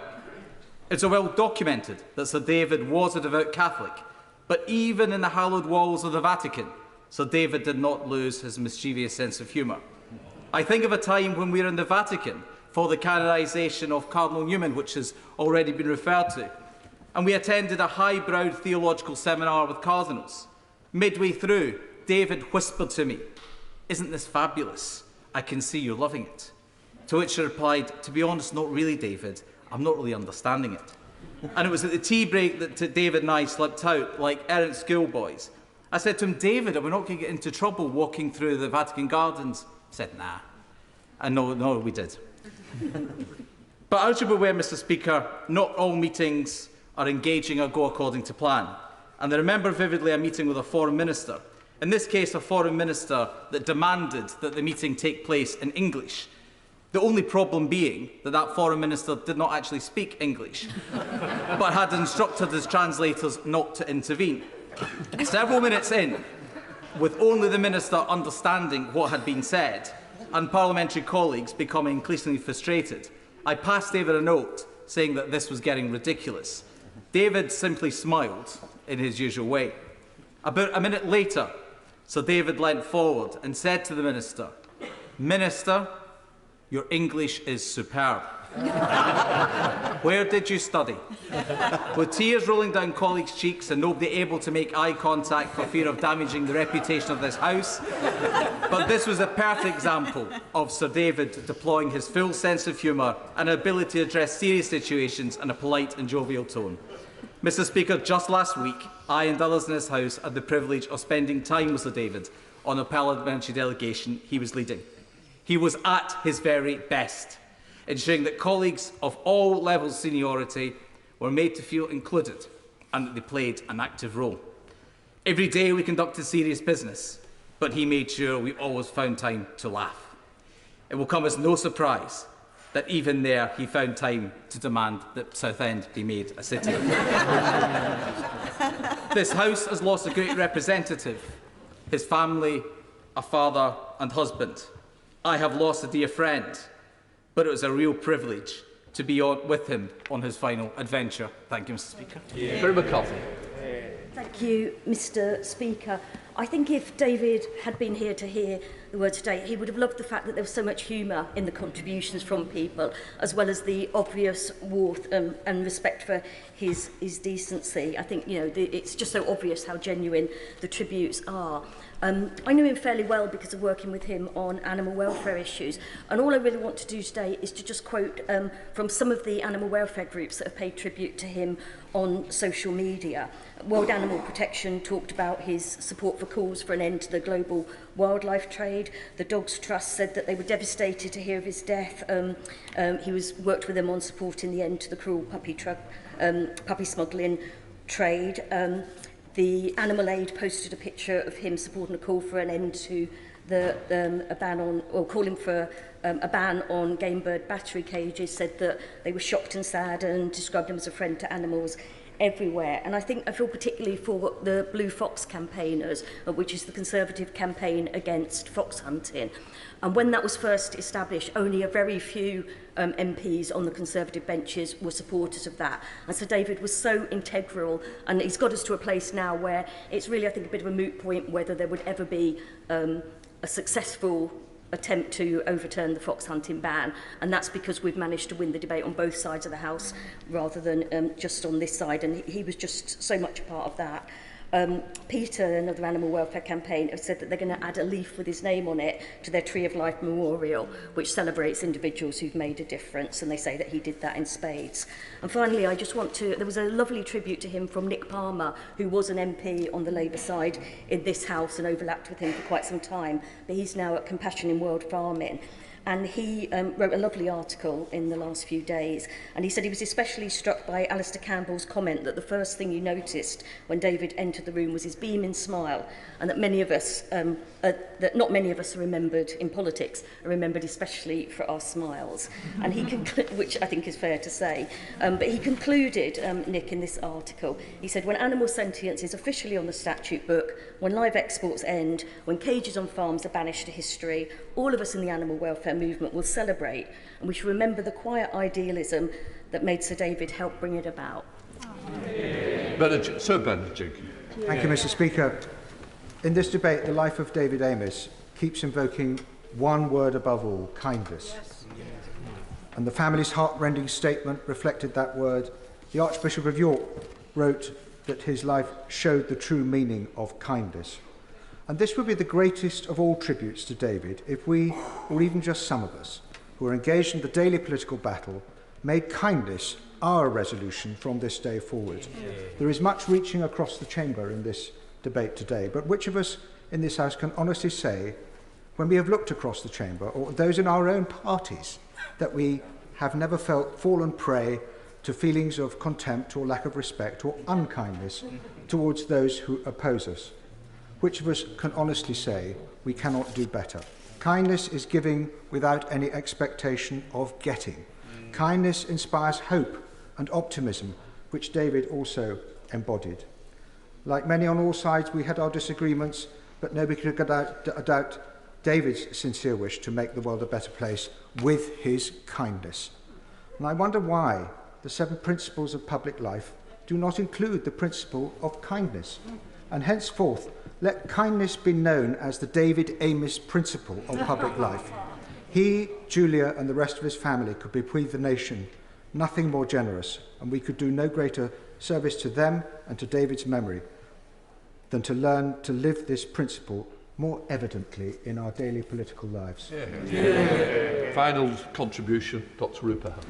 Mr. Speaker, the brutal killing of our friend David Amess, and I call him a friend. I know that we have an adversarial workplace here, we have a face-off, don't we? But some of our best friends often are on the other side, aren't they? I know when I've been in a hole, sometimes it's people on that side who've sort of helped me out and been friendly to me. It's all the more shocking to me and painful because I'm probably certainly the last Labour MP who saw him alive. And it was on that delegation to the Middle East last week. At the baggage reclaim, as it happens. Everyone else had scarpered, everyone else's stuff had gone. Mine, I think I'd missed because I'd been tying up my shoelaces or something. He said, no, I'll wait with you. I was like, come on, you've got to go to Essex. Be off with you. But, you know, that was the measure of the man, how kind he was. And the next day, when the last stragglers were sort of saying, we got back, it was a great trip, thank you, he was the last WhatsApp I saw, thanking everyone for their service. And how shocking that he was taken in service, a public servant, in the line of duty, slain at his surgery. I mean, on the trip, again, his $1 million smile that we've heard so much about won over everyone. One of these dignitaries I had to introduce him to, and I said, you know, he's been a parliamentarian since the last century, but he never ages. And another one, he said, in his inimitable way, oh, do you know what? I thought I had a lot of kids because I've got 5, but you've got 24. And he'd said to us in advance on the coach, ladies, when we get there, I don't want any ruffling of his hair, any sitting on his lap, any twiddling of his tie, because he's already got 3 wives and he doesn't need any more. Anyway, look, everyone's got so many Amessisms, and I was with him for a week, so I miss him dearly. I was shocked. I could not process that news. I had to go and do my own in-person surgery at the time. When I got on the panel of chairs, he said, you should be a shadow minister by now. No comment. But anyway, look, he didn't want, you know, party profferment, and nor do I in that case. And so look, when our dear friend, and it was so brilliant to hear from Kim, who's a dear friend already in a short space of time, when Joe Cox was taken from us, we all said that we should live by the diktat of more in common. I feel in life we should be all a bit more like David, and that means being less cross and more cross-party. Thank you. The question is that this House do now adjourn. As many of that opinion say aye. Aye. The ayes have it, the ayes have it. Order, order. We will now follow the Sergeant Arms to process to St Margaret's Church for the service of remembrance. But can I say, for MPs and staff who wish to watch the service at St Margaret's, it will be live on the Annunciator channel 505. Yeah, that's something going to be. We want to meet through.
Bad luck he didn't get in.